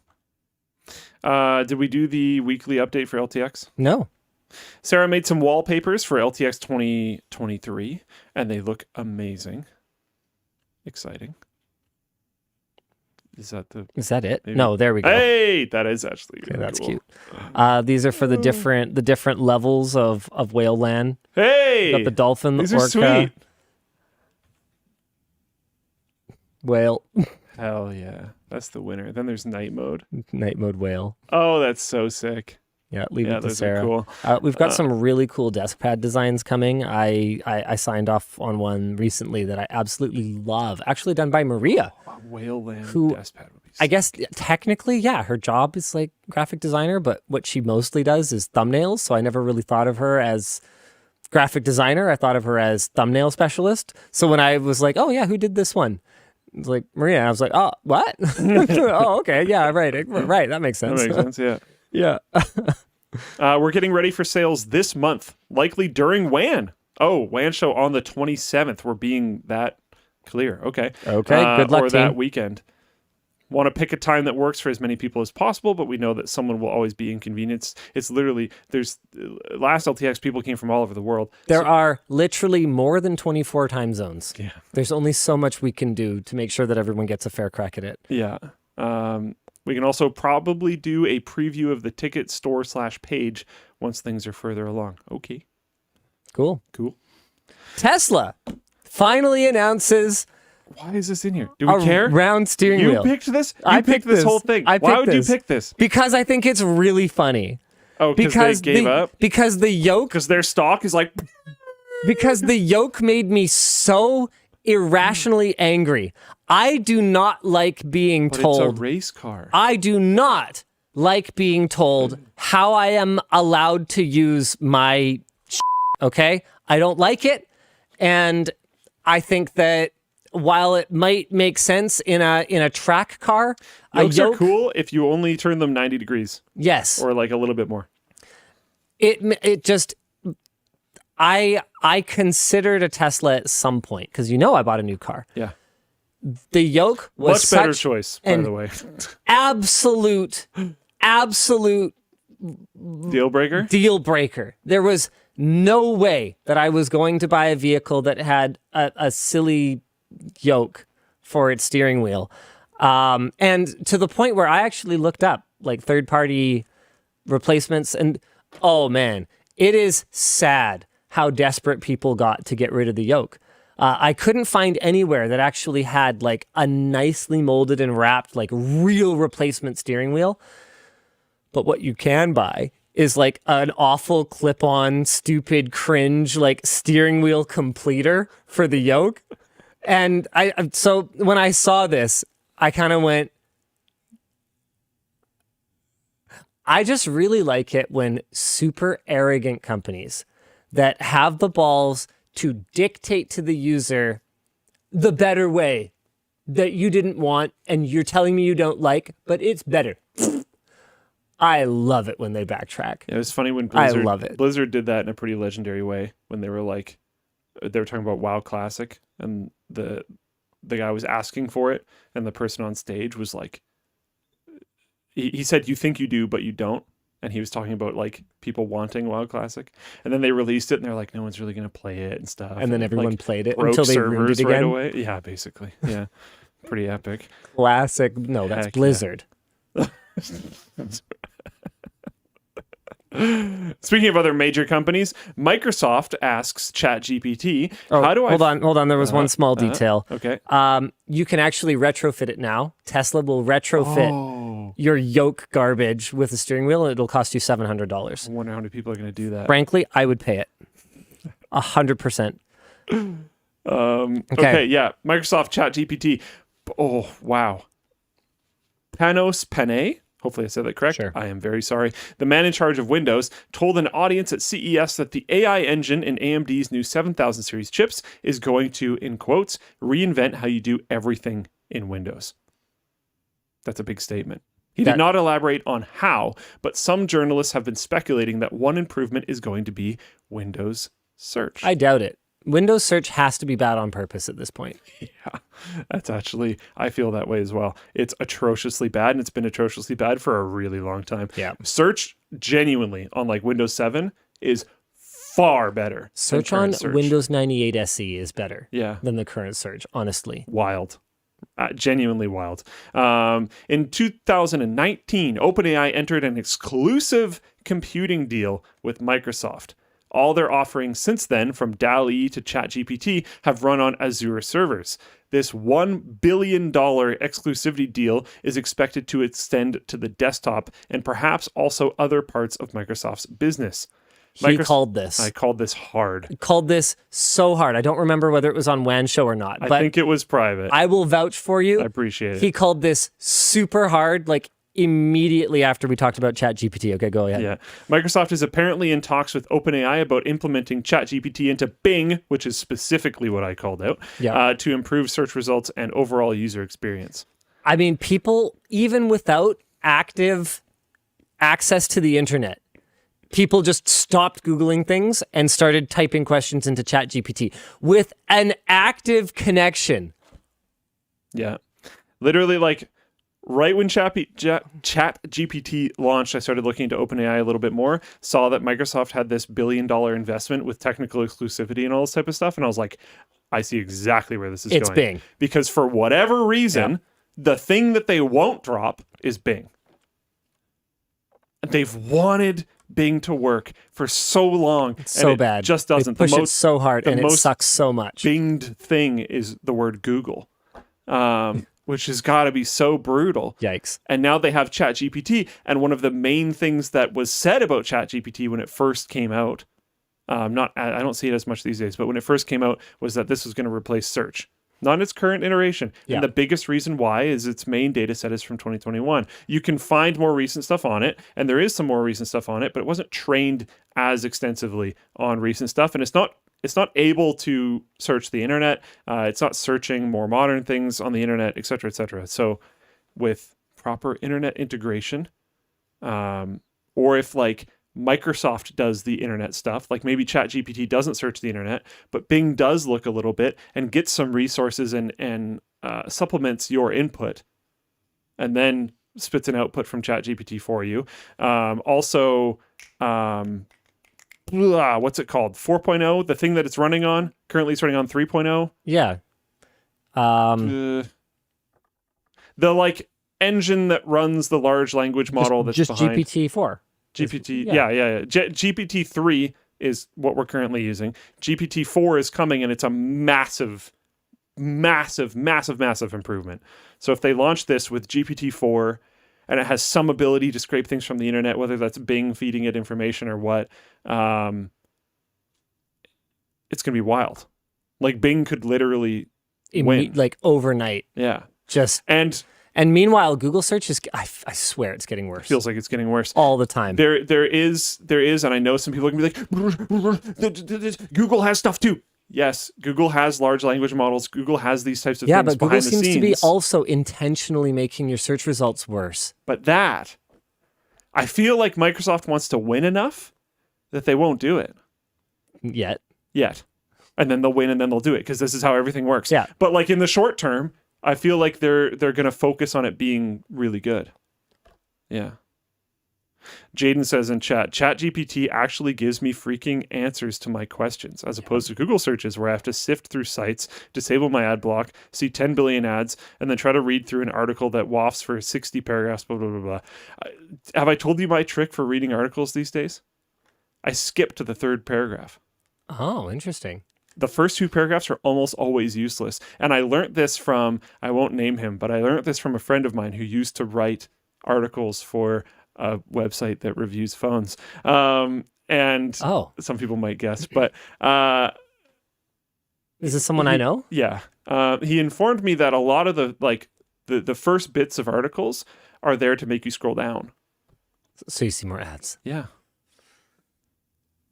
Because I told him like, I do this thing where I skip to the third paragraph because I feel like that's where the articles often start. Right. And he's like, well, yeah, sort of. Like I wasn't like exactly on point or whatever. The lab's website will not work like that. If we have an intro, it'll be because that's information you need.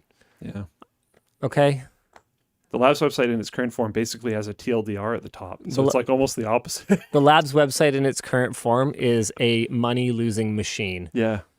Let's go. Yeah. Heck yeah. Let's go. Keep buying screwdrivers. Yeah. And backpacks. Buy lots of backpacks to put your screwdrivers in. Yeah. Yeah. This is a lot of topics. Are we getting through all these? We can. No, I don't think so. I'm here for it. I mean, I think we have to talk about the Repair shop owners claiming that standing your PS5 vertically can kill the console. Whoa. Yeah, that's right. Many in the repair community have seen the liquid metal thermal interface material that Sony is using leak from between the APU and the cooler. I wonder who could have warned them that this might happen. We killed some stuff. We killed a Razer phone. We killed a really nice laptop. I'm pretty sure we killed a desktop board at some point. And the problem is that liquid metal is liquid and gravity works. This blew up recently from a pair of tweets from a French repair technician that has been discussed in the repair community for some time. The Coder, a YouTuber specializing in repairing consoles, posted a video 3 months ago of him repairing a PS5 that he claims had sat vertically in its packaging for months and refused to boot once sold. In the video, he peels the seal around the APU and shows obvious liquid metal leakage. He's able to remove the liquid metal and cover the area around the APU with conformal coating, fixing the issue. And he says this is a design flaw on Sony's part. I actually don't necessarily agree with that assessment. The correct design would seal in the liquid metal properly so that it doesn't leak out at all, not to conformal coat anywhere that it could leak onto. Conformal coating is a Band-Aid, not a real solution, in my opinion. I mean, obviously, Especially conformal. because you might manipulate the object. Yeah, well, I mean, okay. The idea is that the conformal coating is around it in all directions, so that if it does leak, it won't actually bridge any contacts and cause a short, right? But by that time, you've kind of already lost the game. You're just kind of delaying the inevitable until you conformal coat the entire inside. And at that point, why don't we just put it in a liquid metal bath, right? I'm obviously being facetious at this point, but I think that a better seal is the better solution. Another French repair shop posted about this leakage issue on Facebook back in August and October of this year. PlayStation-focused news site Push Square called these reports questionable and claimed that those discussing the issue are saying something bad needs to happen to the seal protecting it for this to happen. Okay. Yeah, the discussion question is, what should Sony have done? I mean, I don't know, because I'm not an engineer and I don't know the right solution for sealing liquid metal. I know that ASUS has been using it in their laptops for a while. To my knowledge, there's no widespread failures, but I'd love to hear from you guys if you know of anyone who has done liquid metal well. Replace it.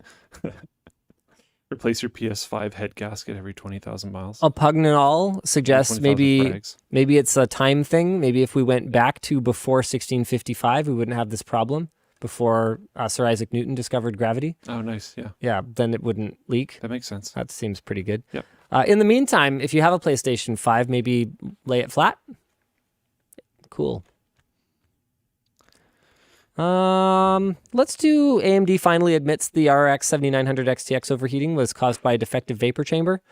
AMD finally admitted that the overheating issue affecting Radeon RX 7900 XTX graphics cards is caused by a manufacturing defect. Womp womp. The admission comes... Yeah, there's a lot in here, but basically, Der Bauer did a good job, and AMD says they'll replace any affected cards. Hey! The issue is they're apparently very low on stock because they actually made a good GPU for a change.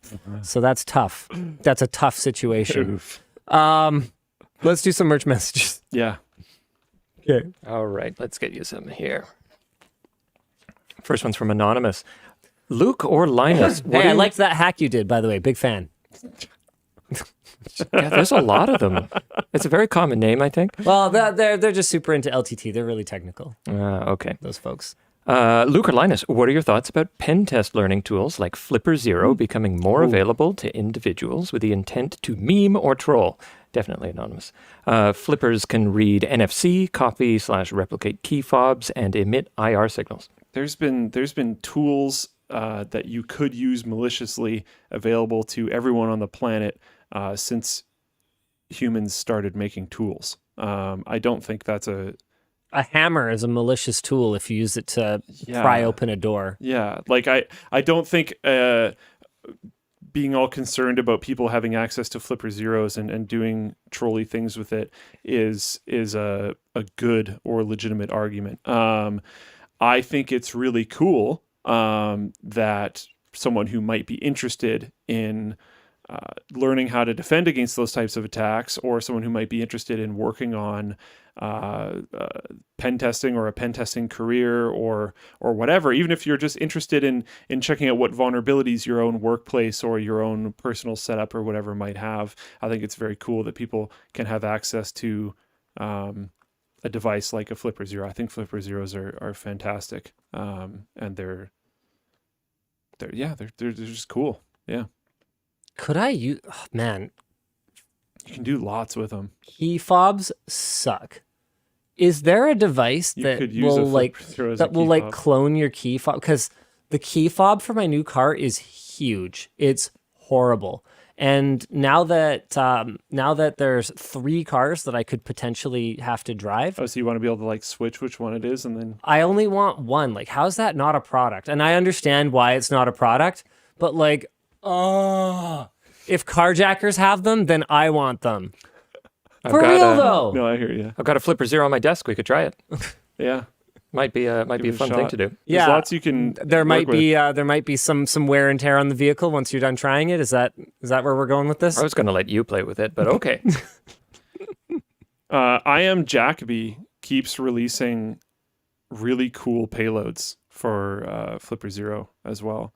I think you guys featured him in a video fairly recently because of contributions that he made as well. But yeah, I would check him out. He makes really good videos too. But like what I was technically just referring to was his GitHub page. But he makes cool videos, etc., etc. There's lots of cool things you can do with it. It's a very interesting field to start messing around with if you are interested in tech. So yeah, I would not discourage it. There's always been stuff. You used to be able to buy these flash drives from I'm not gonna be able to remember the company name, but they had a slide out. There wasn't a ton of flash drives at the time that had that. It was like retractable. I got no idea. Whatever, it doesn't matter. But they had a thing. I don't remember what it's called, but it would open a prompt when you plugged it into your computer, and it was supposed to emulate like a CD or something. I don't remember what it was, but there was crazy amounts of payloads you could just deploy through that, and you could buy those at like Best Buy. It's just a flash drive, Huh. and you just download payloads offline. I think they were called Switchblade and Hacksaw back in the day. Hack 5 Rubber Ducky, yeah. Like these are people can make malicious tools out of whatever. Yeah, like man, imagine the kinds of malicious tools they could make if they had a hammer that turned into a crowbar. I checked for updates on that recently. There are none. I wonder if we ever reached out and offered to buy them. No, Did we not? you told me to, and I decided not to do it. I'm messaging Nick. Oh my goodness. Ugh. It's so stupid. I don't want to do it. It's not even like anyways, I'm not going to get too far into it. You're just sending the email anyways, so it doesn't matter. Oh yeah, I'm not listening to you even a little. I'm messaging Nick and Kyle, so you know I'm really serious. Damn it. Oh no. Oh man. You want another one? Maybe there's a reason why it's been in product development. Maybe for like 10 years. Maybe we shouldn't take this on.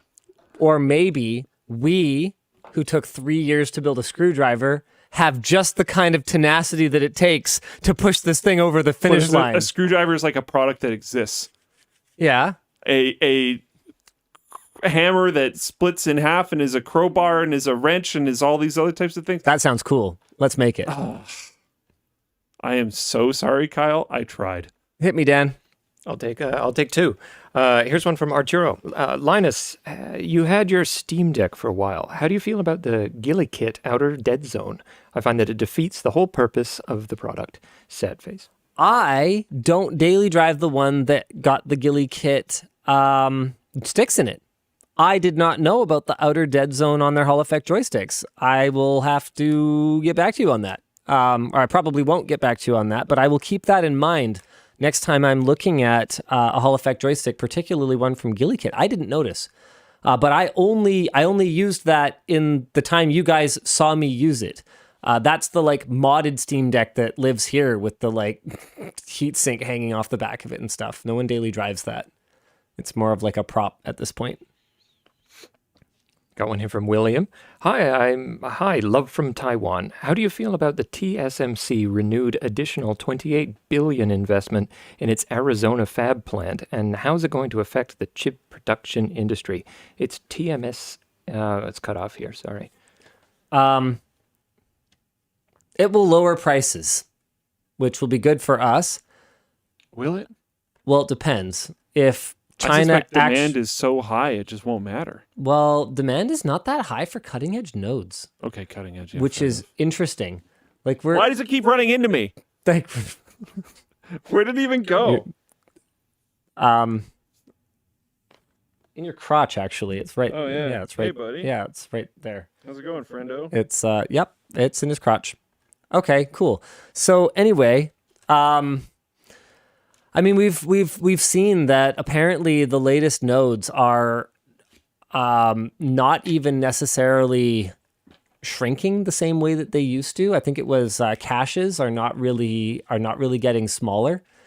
On like the latest shrinks. You'll have to forgive me. This is stuff that I haven't like prepared. I didn't get ready to make a video about it or anything. I think it's 4 nanometer or something like that from TSMC, where they're basically saying like, yeah, caches aren't going to get smaller. So cool. So your compute will, your logic will, but your caches won't. So we're already seeing AMD release products that are using chiplets that are built on a variety of nodes because only some of their functions are benefiting from these shrinks. So with that in mind, if the industry is moving towards chiplet-based designs, demand for these top tier, top spec nodes could actually go down. Yeah. GPU sales are at their lowest in like ever or something like that. Not ever, but in a very long time. And so phone SoCs, apparently Qualcomm is on the fence as to whether or not they will even use 4 nanometer this year. I think it's 4 nanometer. I think it's 4 nanometer from TSMC. I think Apple's locked in, but like basically nobody else is right now. So obviously I love to see more capacity because theoretically that means lower prices for consumers, but if they get bit really hard on this, it could slow down development in the future. Then again, Intel's going to be breathing down their throat theoretically with their like third-party fab business. All right. Okay, this one's from Eric. Hey guys, MKBHD released a video lately addressing how iPhone cameras are getting worse over time. TLDR, post-processing ruins smartphone photos, which I personally agree. What do you guys think? I mean, what else do you want them to do? They can't put a big fat sensor in it. Well, they can actually. Okay. Do you think they should just stagnate?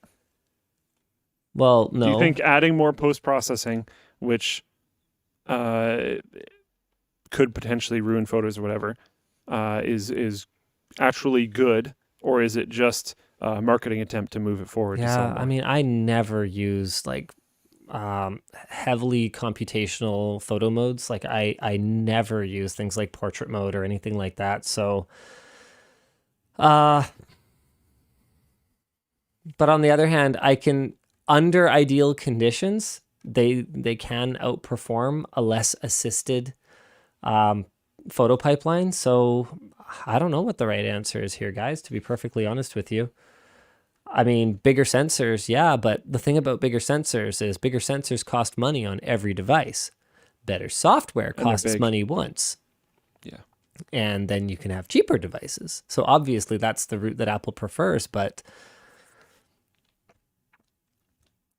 I don't see an obvious solution here. Okay, this one's from Eric. Hi, Luke and Linus. Have you guys seen any of the rumors for the next GPUs after the 7900s? If so, what are your thoughts on them, and do you think they have a chance to beat NVIDIA? I don't know. I've never cared about rumor mill stuff. Yeah, that's such a long way off. I think there's just nothing to really talk about at this point. Yeah. Sorry. XXX explosive XXX asks. That is the most hell yeah 2008 username play some Call of Duty ever. Yeah. Hi Linus, Happy New Year. And what are your goals for the company here in 2023? My goals are really focused on labs this year. I think that I've made that abundantly clear throughout the show. Pretty much every other part of the company is tied into labs in some way, whether it's Creator Warehouse, creating merch around the lab, or with the help of the lab. Like labs exists to test things for ourselves internally as well. Whether it's Floatplane, Floatplane's potential biggest customer becoming the lab's website, whether it's LTT leaning on labs data for much, much better videos. I loved our 4070 Ti review. I think there's things that we can improve in the video format. I think that retention wasn't as high as I'd like to see, so there's probably some things that we can cut once we have supplementary reading, and we can just kind of point people to that if they want more detail, and we can do more of a TLDR style video. But man, the detail that we had, the data we had, the how early we knew what our angle was going to be for it compared to when we were trying to do all the testing ourselves with the writing team was awesome. That's the bar that we want to be at for any of our editorial content, and it's not going to happen overnight. It's not going to happen overnight, but in time, man, the kind of stuff that we're working on, whether it's automating the creation of graphs or whether it's better automating our test processes, we're working on, actually this will be a video. So we're going to be doing a video where we get a whole bunch of the same CPU and like source them from all kinds of different places. Samples from Intel, buying them from Newegg, buying them here in retail in Canada, waiting a month, doing all of those again to make sure that these are from different batches, produced at different times, sent to different places. And then what we want to do is we want to put them all in the same motherboard and see what the performance differences are. Because if we could parallelize our testing more, man, we could do a lot of testing. But we need to know if they actually perform the same before we can just set up a bunch of parallel test benches, right? Exciting. Okay, Hayden asks, hey guys, any tips on how to run an efficient pre-production meeting? I work as a technical director for a local news station, and it can be challenging to get everyone on the same page for our daily show. Curious to hear how you plan/coordinate before you're shooting content. That's an interesting question. A pre-production meeting. I mean, tips for running an efficient meeting in general are just cut out anything that you don't have to do. As for getting everyone on the same page, I feel like this is one of those things that I honestly have a bit of a blind spot for at this point. I've been in charge for so long that I kind of forget how hard it is to build consensus if your name isn't on the building. And the point of this is not for you guys to go, ugh, Linus is so out of touch. The point is that I'm telling you that I don't really know how to do that anymore. Like I'll ask questions. Asking questions, getting people's input, demonstrating that you've heard it, and then setting a course. So that's the part that I was going to say, I think it's more course setting here. You guys plan out what people are going to work on, then trust they're going to work on it fairly well, and then at the very end you have like script review, and then it's out. Yeah. I didn't even know we planned things here. Hey. Okay, moving on from Richard. Hi, LTT. After watching the BTS vid you put on YouTube, I might need to get a Floatplane sub now. Do you find it hard to build a team of both people who are interested both in technology and people who are interested in making videos? Yeah, it can be tough. I mean, some of our hiring practices have been controversial when we've talked about them on the show. I mean, Jenga. That was bad. But I'm talking specifically about how like we don't like to discuss salary until we've already figured out if we think someone's going to be a good fit, if they're going to be passionate about the work. Just because we want people who are passionate doesn't mean we don't want to pay them well. It just means that we want people who are passionate. Like I'll see people talk about that in the chat. They'll be like, "Oh, I would never work for a company that's like that." And it's like, good, go away. I don't want you here. No problem. Like I said, the point, and I get it. People have probably been burned by stuff like that before. Like, oh, anytime you hear someone talk about how we want to run it more like a family business, red flag, red flag, red flag. Like, yeah, sure, yeah, that's fair. That's in a lot of ways, that's just coded language for we want you to work for free like our family members would. I get it. Yeah. But that's how we did it. We found people who would do it anyway and then paid them to do it better and do it more. Like, I don't know what to tell you. Yeah. Got an anonymous question here. I've been working in startups for nearly 10 years and dealing with VCs always burns hold me on. up. I love this. The Badger Uh-oh. Hound. Yeah, that's a demonstrably awful hiring practice. Compensation should be in the ad. Good for you. It's demonstrably worked great for us. Demonstrably is a word that actually has a meaning. Well, my example, and I always apologize when we get to this part of the call, but my example that I give is for development hiring. You can maybe guess by looking at our audience that there might be a lot of developers in the audience. So when we put up jobs for developers, one of the positions in particular got over 10,000 applications. They don't always get that. It got that because there was a shout out in a video. Usually what's more realistic is a little bit less than 1,000, but still tons. And I want the best person potential for the job. So that's actually a pretty wide range. There's a lot of potential solutions there. Also, if I'm hiring a bunch of people, like when we did the first wave of hiring for the whole labs web dev team, it's okay, I actually do sort of have a budget this time. That was a first. But I have a budget for the team. Yeah. I don't know how this is going to land. Maybe someone's a superstar and I want to bring them in, so I would want to increase the budget for that role. I don't want to put out a fixed budget because maybe I get a melting pot of people that I think are going to be a really, really good solution, and this person's a super junior, and this person's very, very superstar. Yeah, and maybe I have really, really high hopes for this junior, but they are a junior, and they're not going to be able to contribute a ton immediately or whatever. There's a bunch of different reasons why you might take in different people at different rates. You sound very anti-worker right now. Do I? Believe it or not, yeah, you've become like management, which is really funny to me.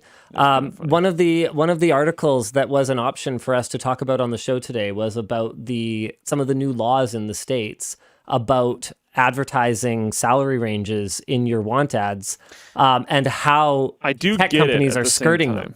Yeah. So Netflix famously put up a posting for a job that had a salary range from $60,000 a year to, I think, either $500,000 or $600,000 a year. But the funny thing is, and in that space, hold on.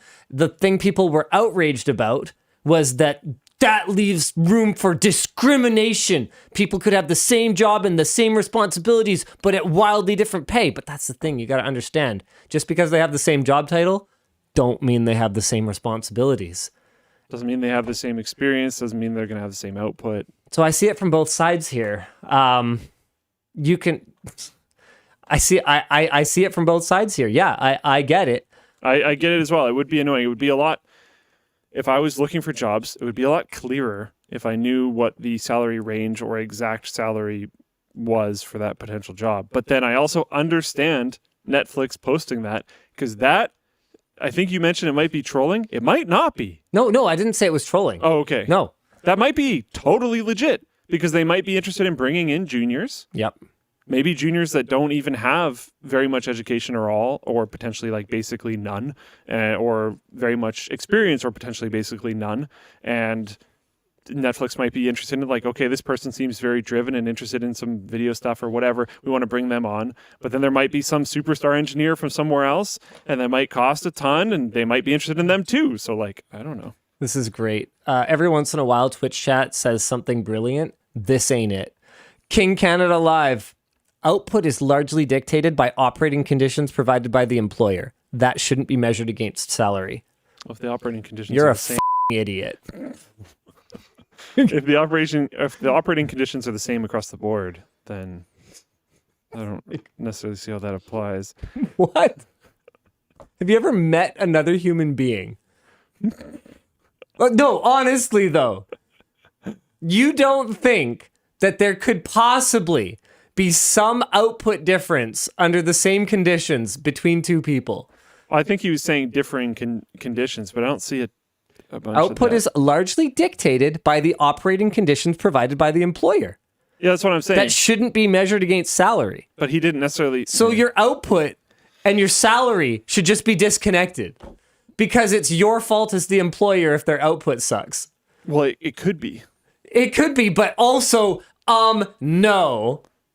I do think company and conditions play a lot in the role of output. But if your conditions are similar across the company, then the opportunity for output should be unbelievable. Yeah. Okay, well, let's get back to our venture capital. Yeah. Going from some money stuff. I've been working on startups for nearly 10 years and dealing with venture capitals. I assume that's what a VC is. Yeah. Always burns me out. How do you guys keep going when business development shenanigans keep you down? We don't deal with VCs. Yeah. That was actually, I think I'm the one who curated this, and that's what I was going to say. I was stuck at a table at like a social event with someone who worked as like a VC person, like, you know, finding companies to fund and getting funding and whatever. And just like, even just socially, I couldn't stand it. Just like, and to be clear, they were like nice enough, but just anytime they talked about that stuff, I was just like, oh, I hate it. I just hate everything about it. Yeah. Okay, this one's from Pascal. Hey, Luke, I'm a freelance back-end programmer and hope to someday get hired by a real company. What are your fears hiring a programmer with close to no experience working in a team? The first non-infrastructure hire that I had was a programmer with little to no experience working in a team. And he's fantastic and is still around. So you're saying you don't have fears about that? There are fears. There are concerns, but there's concerns with everything. So like, I don't know, try to do, okay, you're not the hiring person. I see, this is framed. So if you, as the person doing the hiring, try to do your job as well as you can. Well, I guess you might do the hiring and not be the manager, whatever. So the person managing that person needs to try to do their job as well as possible and train that person to work in a team well. And as the person being hired, try to be receptive to how the team works when you show up. Try to work well within that team structure. And then once you've been there for a bit, if you have ideas and suggestions how they can change, then forward those, but try to get used to the structure that's there first. Yeah, I don't know. You got to start somewhere. Someone has to pick you up. And there's benefits to it as the company, because then you get to kind of help mold this person into working the way that your company works. And there's negatives to it because maybe they'll clash with other members, or maybe they'll be really difficult to communicate with or whatever, but try to work on those things. A lot of people are receptive to that kind of stuff. People don't usually, in my experience, like being really bad at things. So, I don't know. Yeah. Okay, I've got one here from Scott. Your line of work means you must deal with a lot of useless criticism, but it can't be all bad. What's the most helpful constructive criticism you have received from your community? P.S. Thanks for making a backpack that will fit all the tools I need to work in an IT closet. Nice. Helpful constructive criticism. I don't know if I could pick a single helpful constructive criticism, because a lot of it's just like so specific. It's like there's no one comment I ever read on YouTube that was like, oh yeah, big course correction. Let's go in this direction. But there's absolutely been a bunch of constructive criticism. It's 1,000 little nudges every day. And it's more like today there were 600 that pushed this way and 400 that pushed this way. So we're kind of going a bit more this way. And then over time it looks like we overcorrected, so we need to actually go back out this way. Like it's I don't know, part of what makes me able to do my job is that I just try to look at this gigantic cloud of data points and find a pattern in it. And I think I'm kind of able to do that okay. I don't think I'm great at it. There's definitely people who are better at it, but I think I'm kind of okay at it. Yeah. Wrong one. Okay, I got one here from Patrick. My son's birthday is coming up. He wants a new gaming computer. He has shown interest in electronics and wants to put it together himself. Is there any company or manufacturer that sells kits with pre-selected parts to build your own computer at home? I didn't think so, but No. I thought this was an interesting... Not to my knowledge. NCIX tried to do it at one point, but it just wasn't feasible because the whole point of a custom computer is that you pick all your own crap. And as soon as you start trying to make it kind of pre-done for you, it's like, oh, well, I want that, but like, could I change the RAM? And then it's not really pre-done, and it becomes really high touch is what we called it back in the day. There is solutions though. I feel like I haven't talked about them in forever, but I assume NZXT apparently has a kit. NZXT BLD? Build, NZXT yeah, is that a kit though? Is build a kit? Yeah, so Conrad just suggested exactly what I was going to suggest. Basically, PC Part Picker has pre-made lists. You could just order that. Or like go on the... That won't have instructions though. I think they're kind of hoping for on instructions. instructions? Well, yeah, if it's like a Okay, kid's so first order build that or and then whatever. watch the LTT video that Anthony made, which is like the only build guide you'll ever need. And then combine those two and then you're good. That's fair. The other thing I was going to bring up is the Build a PC subreddit or the PC build planning part of the forum. There's lots of resources out there where people will effectively give you a list of parts to buy. The PC part picker one, I'm pretty sure you can literally just like add all to cart and then buy and it'll work. So it's an option. Next up. I got one here from Jacob. Why does NVIDIA and AMD utilize third-party manufacturing of GPUs instead of only in-house production? Wouldn't it be a better business decision similar to CPU production being only in-house? But riskier. That's the danger. Obviously, wouldn't it be a better business decision for us to build out injection molding facilities and metal tooling facilities that are mass production capable if we're going to build a screwdriver? I mean, we'd probably get our per unit costs down eventually, but only if we were doing just wild amounts of volume. By comparison, if we just go to companies that specialize in these things, A, they have the experience, B, they have the equipment, and C, they have the volume because of all their other customers, that it actually ends up being probably more cost effective.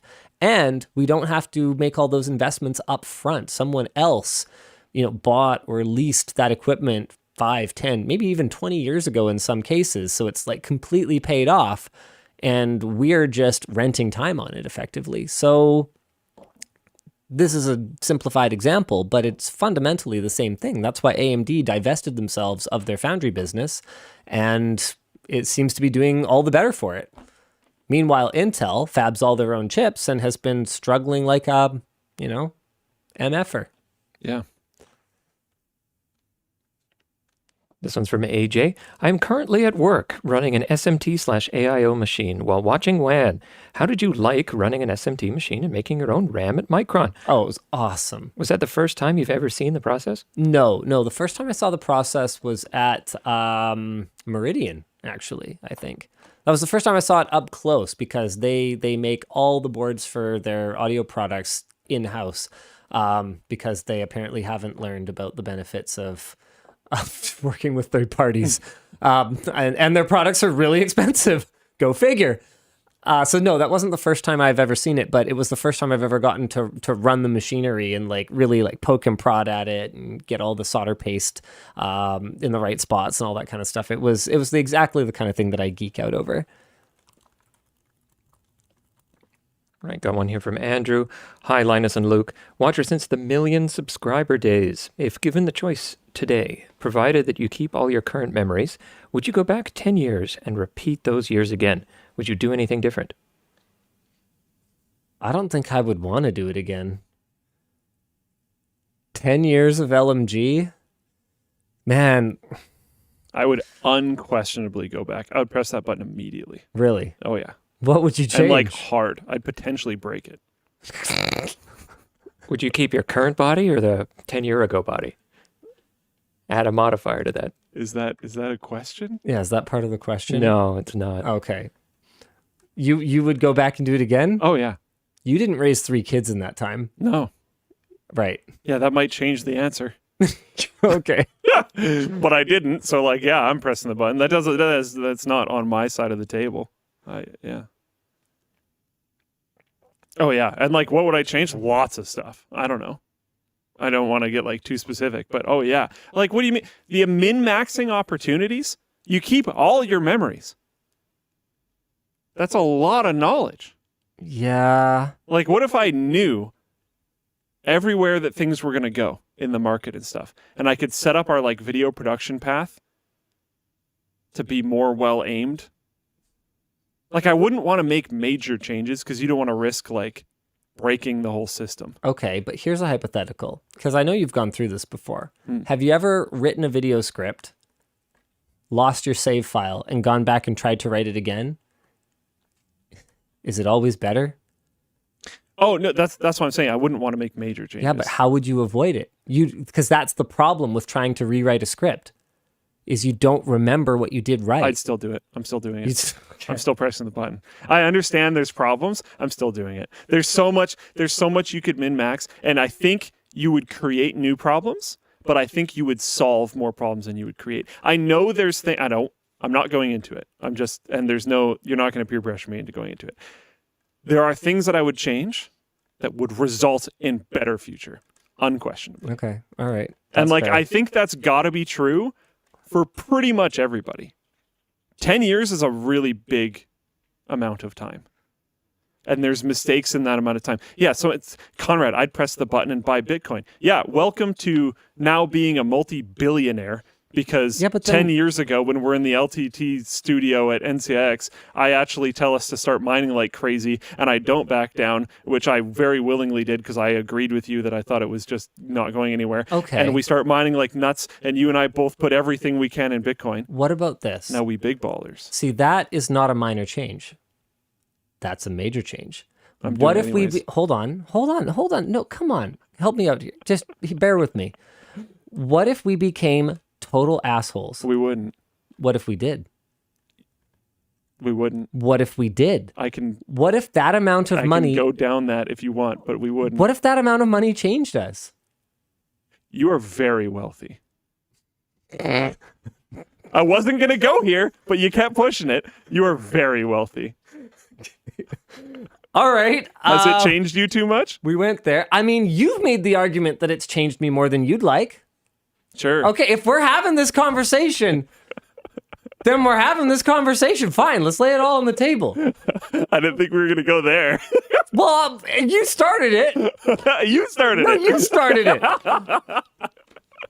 it. I don't think it's changed you at the level that you were basically warning about right there.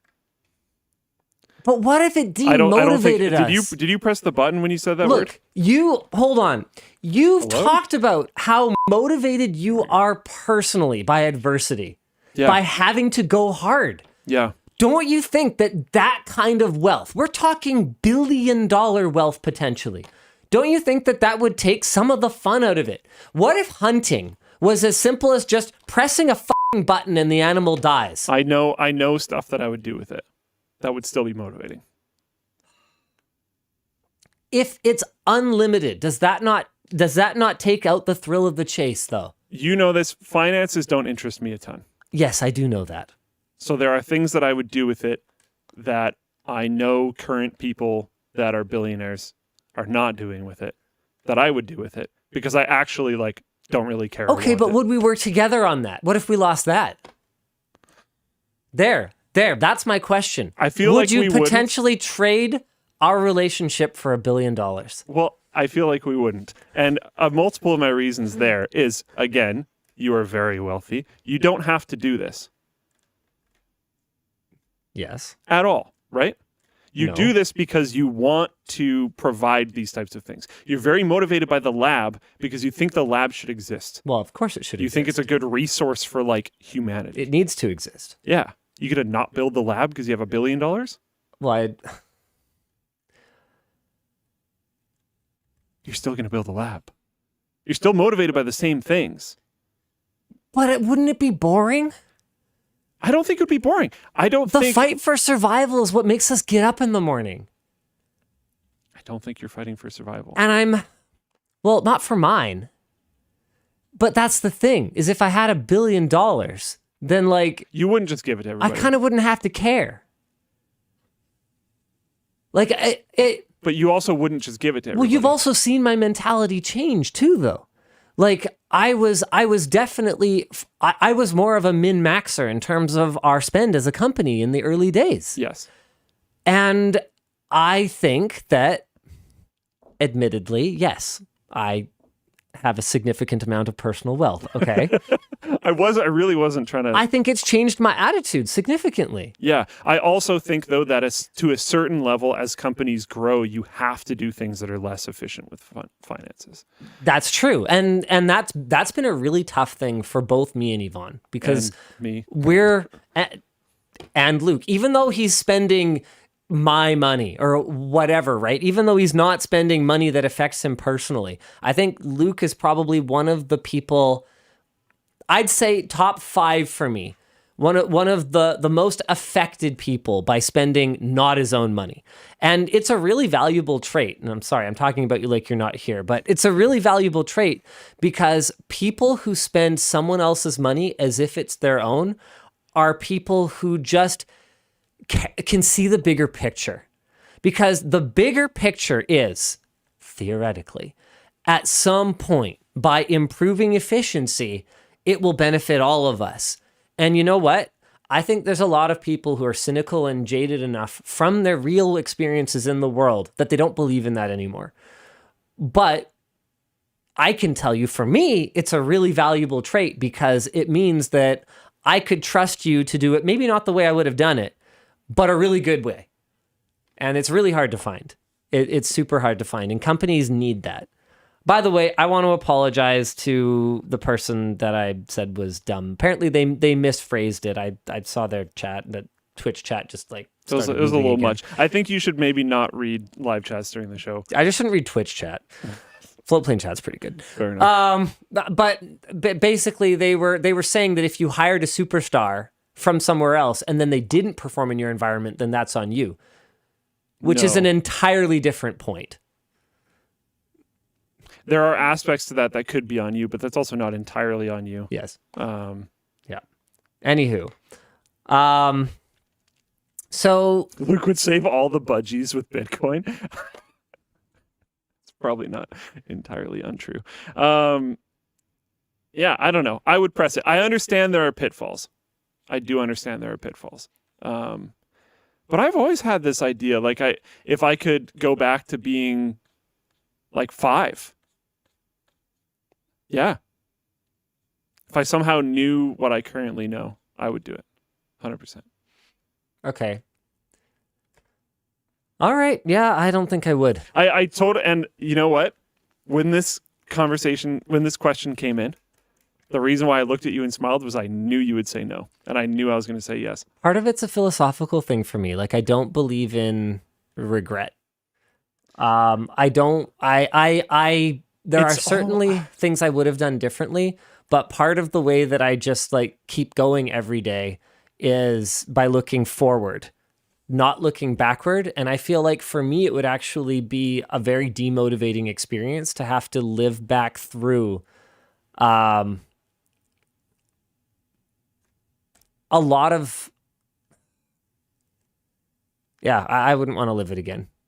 I get that. And I can understand how my stance on it makes it sound like I live in regret. I think living in regret is an extremely bad thing to do, and you can't work that way.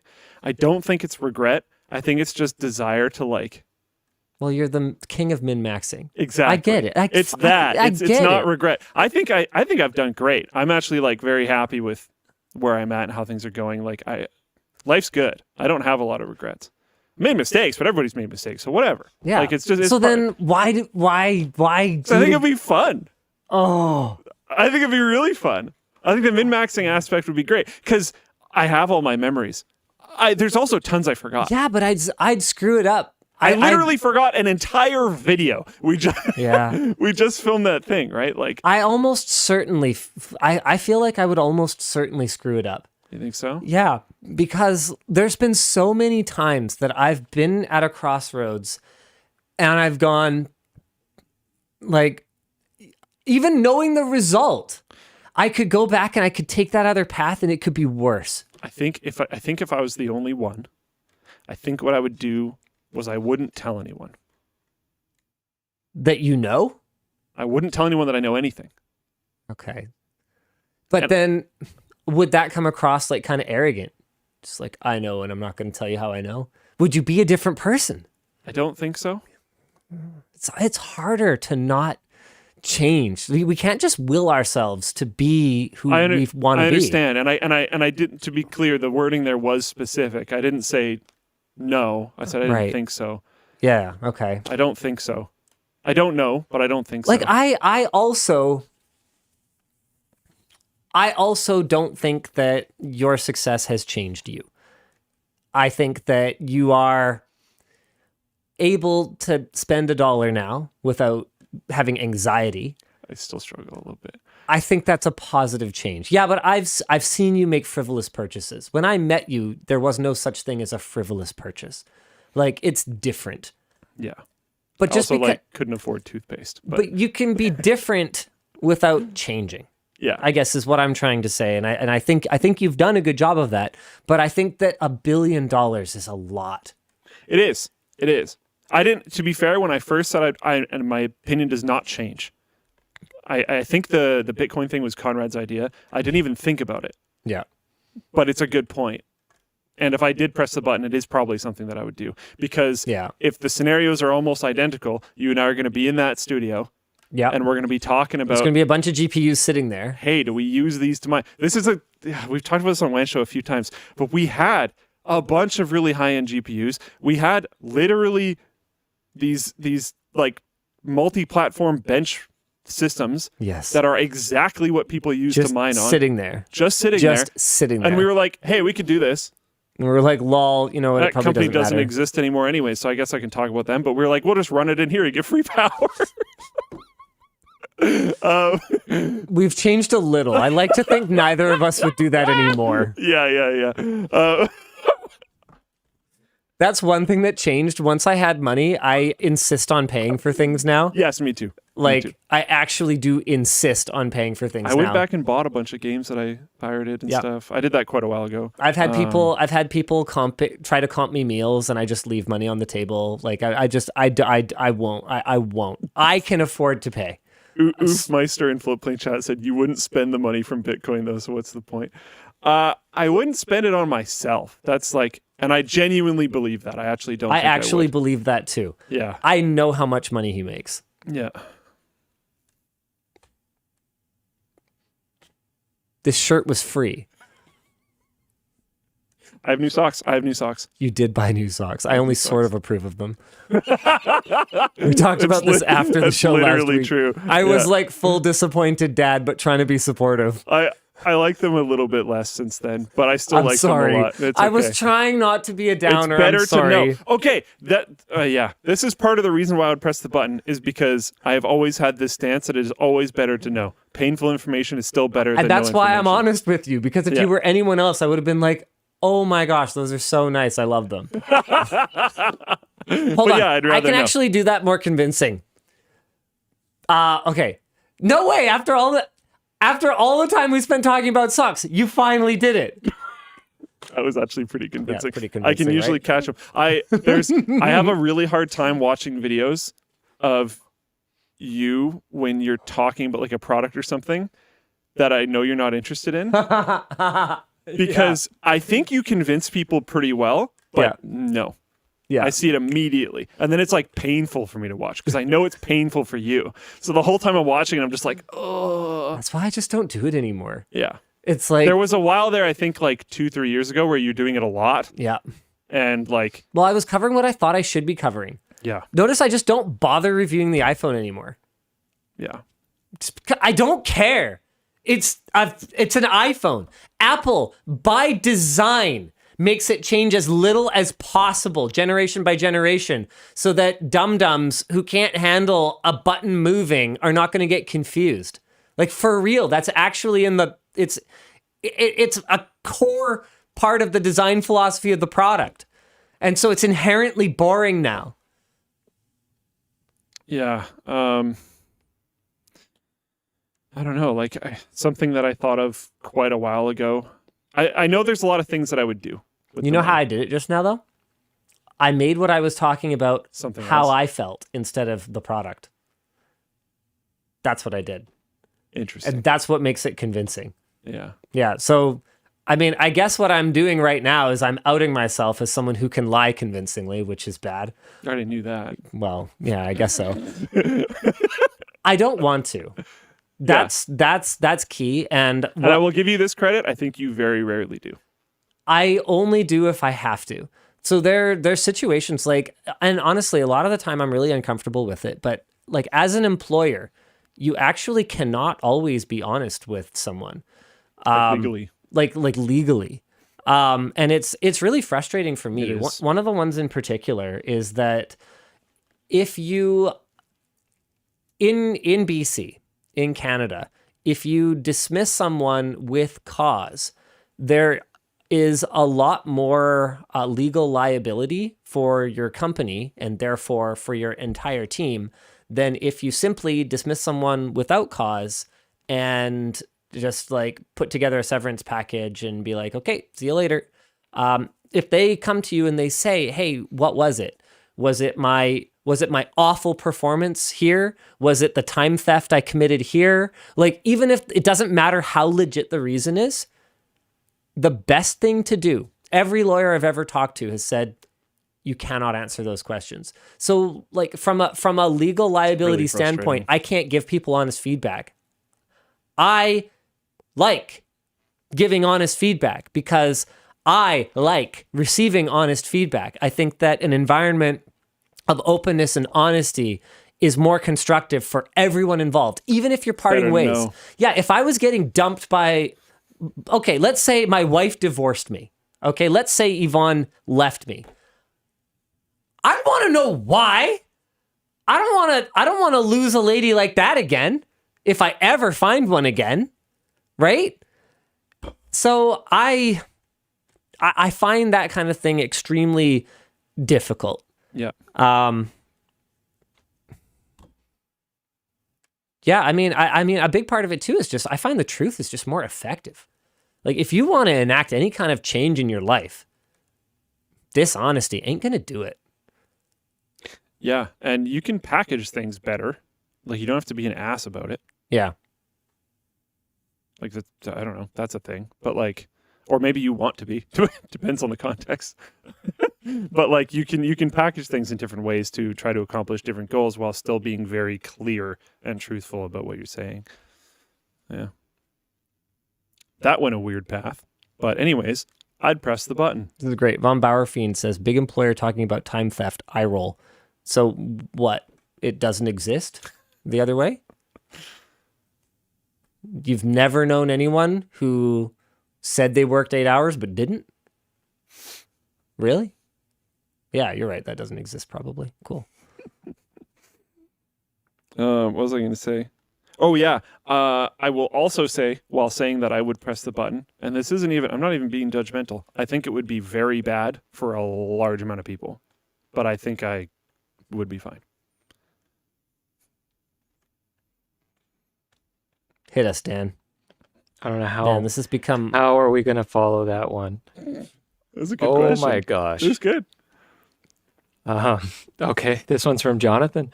Capcom has released 2 DLCs for Monster Hunter that would delete your save if you didn't purchase them twice. Monster Hunter World Iceborne and Monster Hunter Rise Sunbreak. If you didn't purchase If you did not That's buy them, outrageous. it deletes your Holy. saves. That should be considered time theft. That should be illegal. I invested my time in this save file. You can't hold it hostage. That's ridiculous. I mean, does it surprise us? It's Capcom. Like, We give Blizzard a lot of flack and Nintendo And they deserve a it. lot of flack for being anti-consumer, but like Capcom should be right there in the conversation. They're not exactly No cap. okay. Thank Get you. it? Thank you for that. Get That was it? really helpful. Oh shoot! I think I just archived one by accident because Dan and I went for the button at the same time. Uh-oh. That If you happens. do it, they move for me. Yeah. Andy asks, hi, Linus and Luke. I'm curious to know how many team members use the 2016 Razer blades you gifted around the holidays then. Best of luck in 2023. None. Mine still works. Yours still works, but you don't use it. That wasn't the I question. don't use it because I was super sketched out about its looming death because it's pretty old at this point. Yeah. Like it's genuinely very old at this point for a laptop. And I was going on a trip for 2 weeks and I was, yeah, sure, I'm on vacation. I'm definitely going to have to work while I'm on the trip.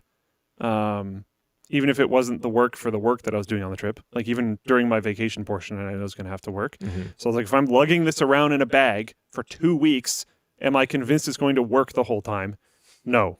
So I got a different one. I don't think anyone still uses them. But my girlfriend uses it now. Oh, okay. So it's still deployed. It is still in use. Yeah. We've got a couple good ones here. This is the one I accidentally archived. I haven't got my black shaft driver yet, but I know I need these bits as I work in the automation industry. Any chance of hollow ground screwdriver bits?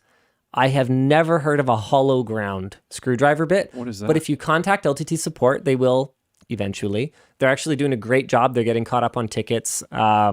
So if you contact LTT support with your suggestion, just tell them I said to message, forward it to Kyle. He has a blank check to get any tooling done or any setup done for any bits. I want to support every bit. So there you go. These are incredible. A hollow ground bit, also known as a hollow tip or parallel ground screwdriver. The straight slotted tip fills the screw slot better than the tapered tip on standard screwdrivers for more torque and less slippage. Cool. That sounds great. Let's do it. Also, I've got from Idrek Couts over on Floatplane. Hey, Linus, if I say, trust me, bro, I'm not going to sue you, would you give me honest feedback after firing me? We actually did that once. Someone didn't make it here. And I for whatever reason, normally it's not actually me anymore. Like there's multiple layers of management and HR and stuff at this point. So it's almost never me who actually has a dismissal conversation with someone. But I talked to this person. We worked directly. So that's probably why. I don't remember the details. The point is that I talked to this person. It was a tough conversation because they really just wanted to do better. And really wanted them to do better. I liked them as a person, right? Like it just wasn't the right fit. And sometimes that happens, right? And they basically were like, well, how do we overcome this? Because I kept having to say, look, I can't really talk about anything other than to say, look, it's not the right fit. And they're like, well, yeah, but why? How do I be the right fit somewhere else? And I'm like, oh, I get it.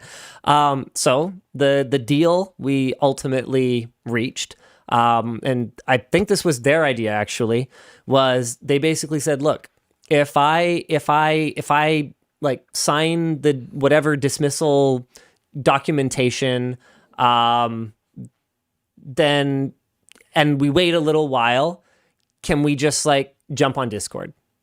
And can you just maybe not tell me, why I was dismissed or whatever, but why don't we go through a project together and you can just critique it very honestly. That way it's not that. And I'm like, okay. So we set aside a couple of hours and we had a chat on Discord a few weeks later after all the paperwork was done and everything was settled.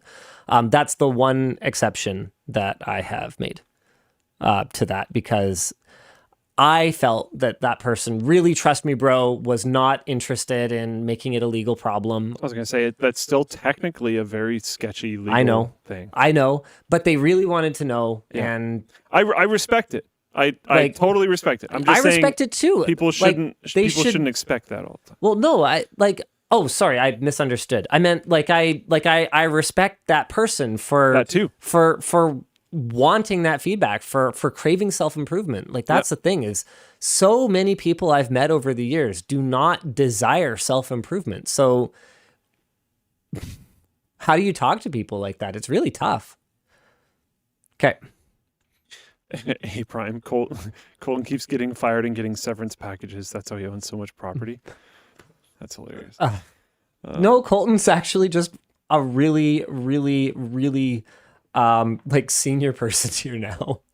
Like the firing memes are just memes. Colton's like, yeah, he's good. Yeah. Love Colton. Hashtag love Colton.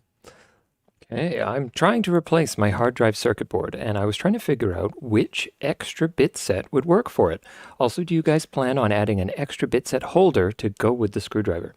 Yes, we do, but we're not going to... I actually had that meeting with the Creator Warehouse team today. One of the new tool makers was like, hey, we've seen a lot of these Altoids mods. People just like modifying an Altoids tin to hold the screwdriver bits. Those are really cool, actually. Why don't we just like do that for now as an MVP, minimum viable product, and then we'll do like the really good one later? I'm like, you're new here.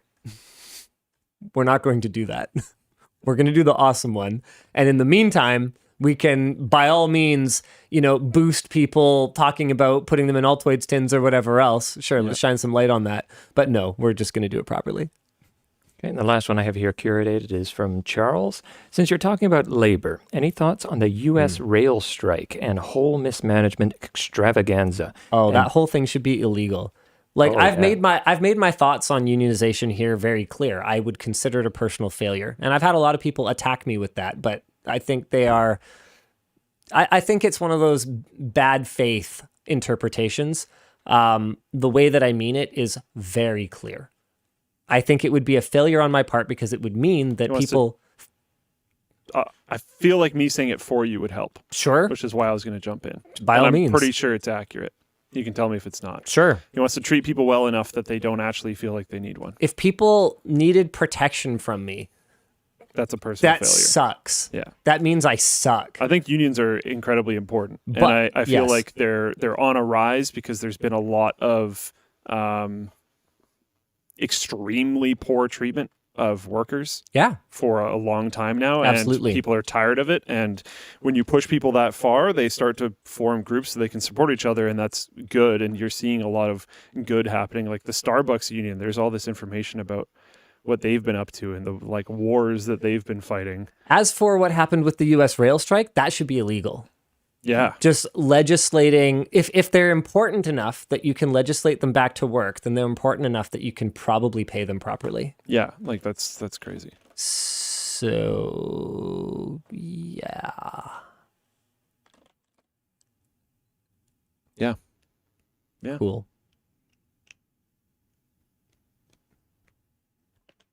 Okay, I think, there's some incoming if you want to address those. Otherwise, I'm out. Oh, let me have a look here. It's not even any potentials. Oh, I see. Incoming. Still reeling from the recent near miss. What are your thoughts on the tech layoffs recently?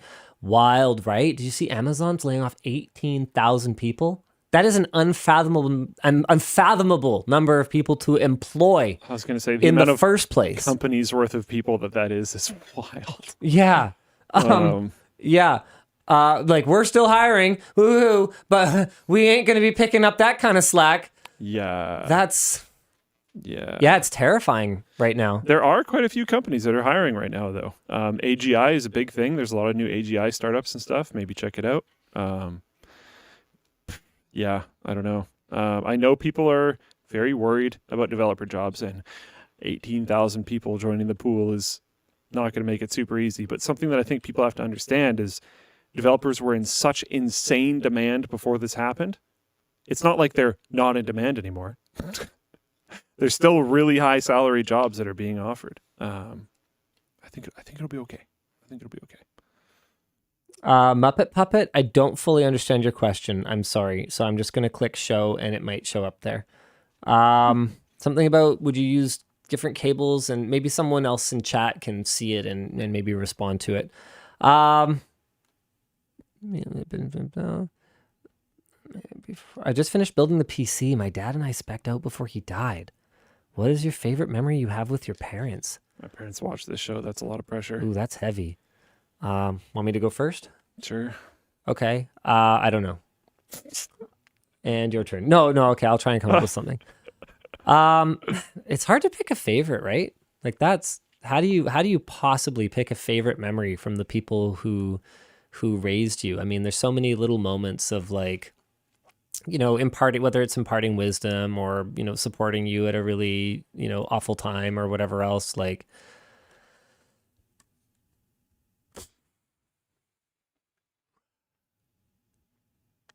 yeah, holy smokes. What do you even... Yeah, I don't... Okay, no, I got nothing. I'm sorry. I feel like these would change depending on the day or hour that you asked me. I think my dad's is pretty cemented. When he gave you the talk? My mom gave me the talk, not my dad. Well, okay, when he tried. My dad, it's the same kind of thing, but there's two moments. We weren't like the wealthiest growing up. So one of my buddies and I would often scrounge together some dollars that him and I would make by doing random odd jobs around to rent video games. We didn't own like a big... I would go over to friends' houses and they'd have like a shelf of games for their N64 or whatever. And I'd be like, that's crazy. Like we have probably not the N64 Yeah, how right would now. you even play all those games? That too, like, yeah, but you definitely know that you could. So we would rent games with the little money that we got, right? And man, I don't want to like dox myself and where my parents live, so I can't exactly describe this, but the walk when you don't have a car yet to the game rental store because your buddy doesn't have a bike because he was dropped off there by his parents' car, so you only have one bike, so you walk. Back then it was really long. One time, the store that we wanted to get the game from, because the close store didn't have it, was I think an hour and a half long one direction, so it took us 3 hours to get this game, which was epic. But one of the games that we rented was Morrowind. Oh, that was a bit of a game changer for you. Pretty big deal. I had never done this before, but the morning after, I ran up and like woke my dad up early, which was probably not the strat for the question that I was going to give him. But I enthusiastically described the game and was like, it's amazing. I really want to get it. And for some reason... Again, we were like super broke, and this is not something that we like did often, but he was like, okay, I'm getting up. And I was like, what?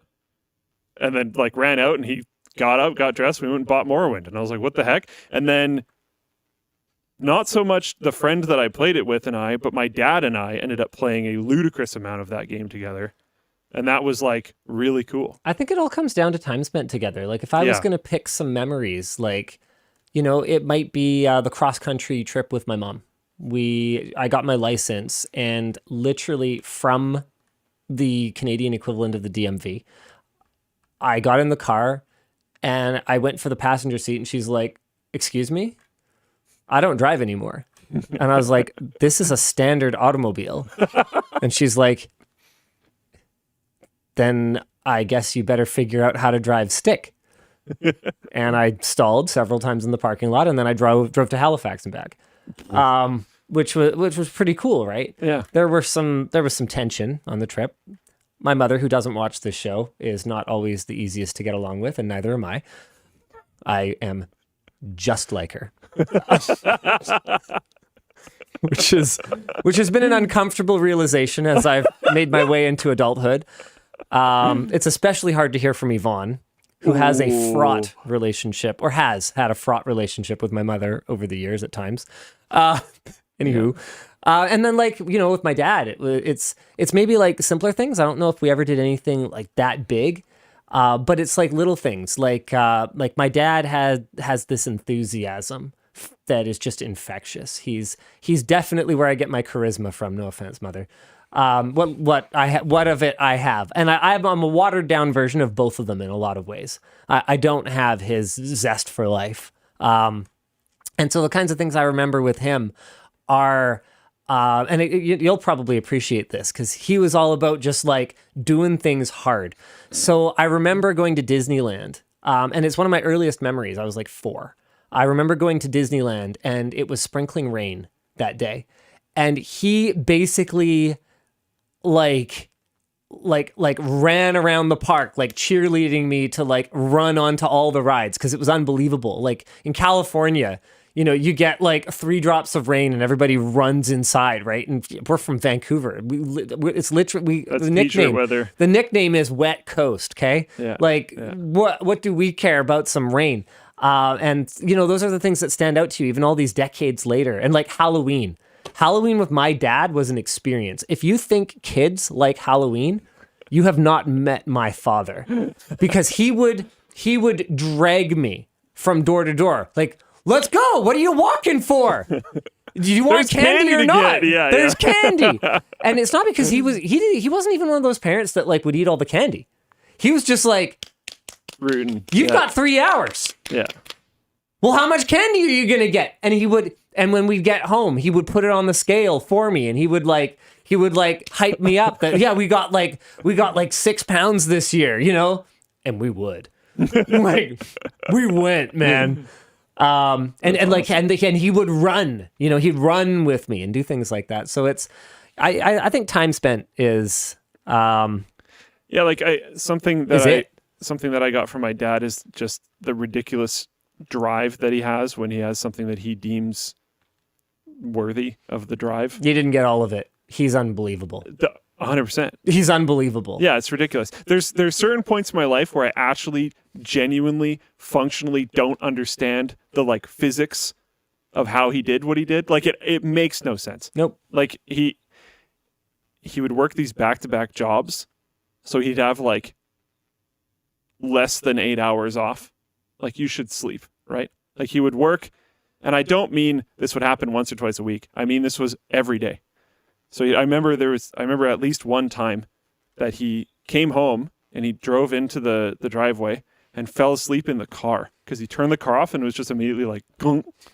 And then he woke up and it was time to go back to work again. So he turned the car on and left. Like, but he would still somehow, we had this thing, I don't remember exactly what it was called. I'm sure he remembers the name. Yeah. But we would play, I would often like, I think this is probably part of the reason why I'm a night owl, but I would like stay up until he would come home, and he'd come home from work at like crazy hours. But he would, something that he deemed required was spending time with my brother and I. Yeah. So he'd come in and be like, all right, it's time to like hang out. So we'd play games until the sun came up, and then we'd go sit on the hood of his car and watch the sunrise. Nice. And that's like, nice. Even saying that, like, all the makes me feels. a little All the emotional. feels. Because like, Yeah. back then I was just like, this is cool. And now that I'm older, I'm like, that dude gave up sleep after working very physical jobs. Nutrition, everything. He gave up everything to be able to somehow spend more time with us. And then he would have to go to work. Yeah.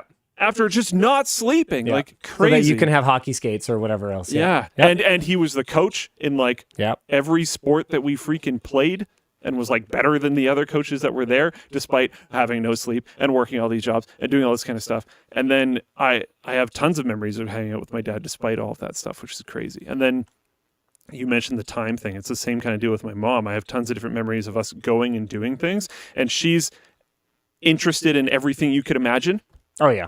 She's had like every job. I cannot list all the jobs that she's had because I forget so many of them. Probably the only way to how do I put this? The only thing that outnumbers the number of different jobs your mom has done is maybe the number of different hobbies. Like yeah, that's a good way of going for it. So like we would go to like the P&E or something, and someone's like talking to someone who's super passionate about something is basically always interesting. Yeah, even if it's just like, oh my, like something that I don't care about, like at all. Iconography. Yeah. I don't care. If someone's interested enough in that, I will listen to it all day. Passionate enough about it, absolutely. Yeah. I've watched a bunch of like YouTube videos on some topic I've never even heard of before and genuinely don't care about. But the person talking about it is super passionate about it, super good at it. Like it makes it amazingly interesting. So we'd go to like the P&E, or we'd go to like something. We'd go to some type of event or some type of place, and just her interest in everything makes me super interested in everything, and it's just super enjoyable. And then I would try to go to one of those like by myself or with some friends or something, and I'd be like, this sucks. I wish I was like, it's like a weird thing for a kid to say, but I was like, I wish my mom was here. Yeah. Because like it would be way more interesting to do that. I remember like, yeah, I don't know. It's just, yeah, I don't know. Those are my answers, I guess. All right, there's just a couple more, and we're going to get through these, and then we're going to go home. It's late. Ghost the Toast says, my car recently got totaled. Sorry to hear that. Any EVs or hybrids that you'd recommend other than the Volt? The Ford Maverick seems slick. Man, the Volt just is awesome. Like, if I was going back to buy a car with exactly the same goal that I had when I bought that thing, which was bang for the buck, super practical car, I would buy it again. In fact, I just did. We need a passenger car for just like light duty, like running errands. The logistics team needs it and stuff. I literally just bought another Volt from myself. I was just going to say. Cool. I'll do it again. Cool. Yeah. Yeah. I'm sorry. And you know what? There's probably some other great suggestions. I will leave it to the chat to get you guys some good suggestions there. Joshua L says, I'm kind of deep into doing Luke's idea with the ChatGPT D&D ripoff thing. It's kind of great. Yeah. I'm not surprised, to be honest. I believe you. Fritz says, hey, Linus and Luke, with all the random conversation tonight, how did you guys meet? Okay, that's a story that's actually pretty short. I put out a wanted ad and Luke responded to it. Okay, but you're leaving out a lot of details. Like 8-hour interview. Yeah, but we talked about that a couple weeks ago, so they can go look for that. That's true. Yeah. Yeah. Okay. Arturo says, I'm a cloud infrastructure engineer for a big tech company. I'm looking for a place with better work-life balance. Any chance you guys might be hiring a Terraform guy? I don't know what Terraform is. Very potentially at some point, but not right now. Okay. Yeah.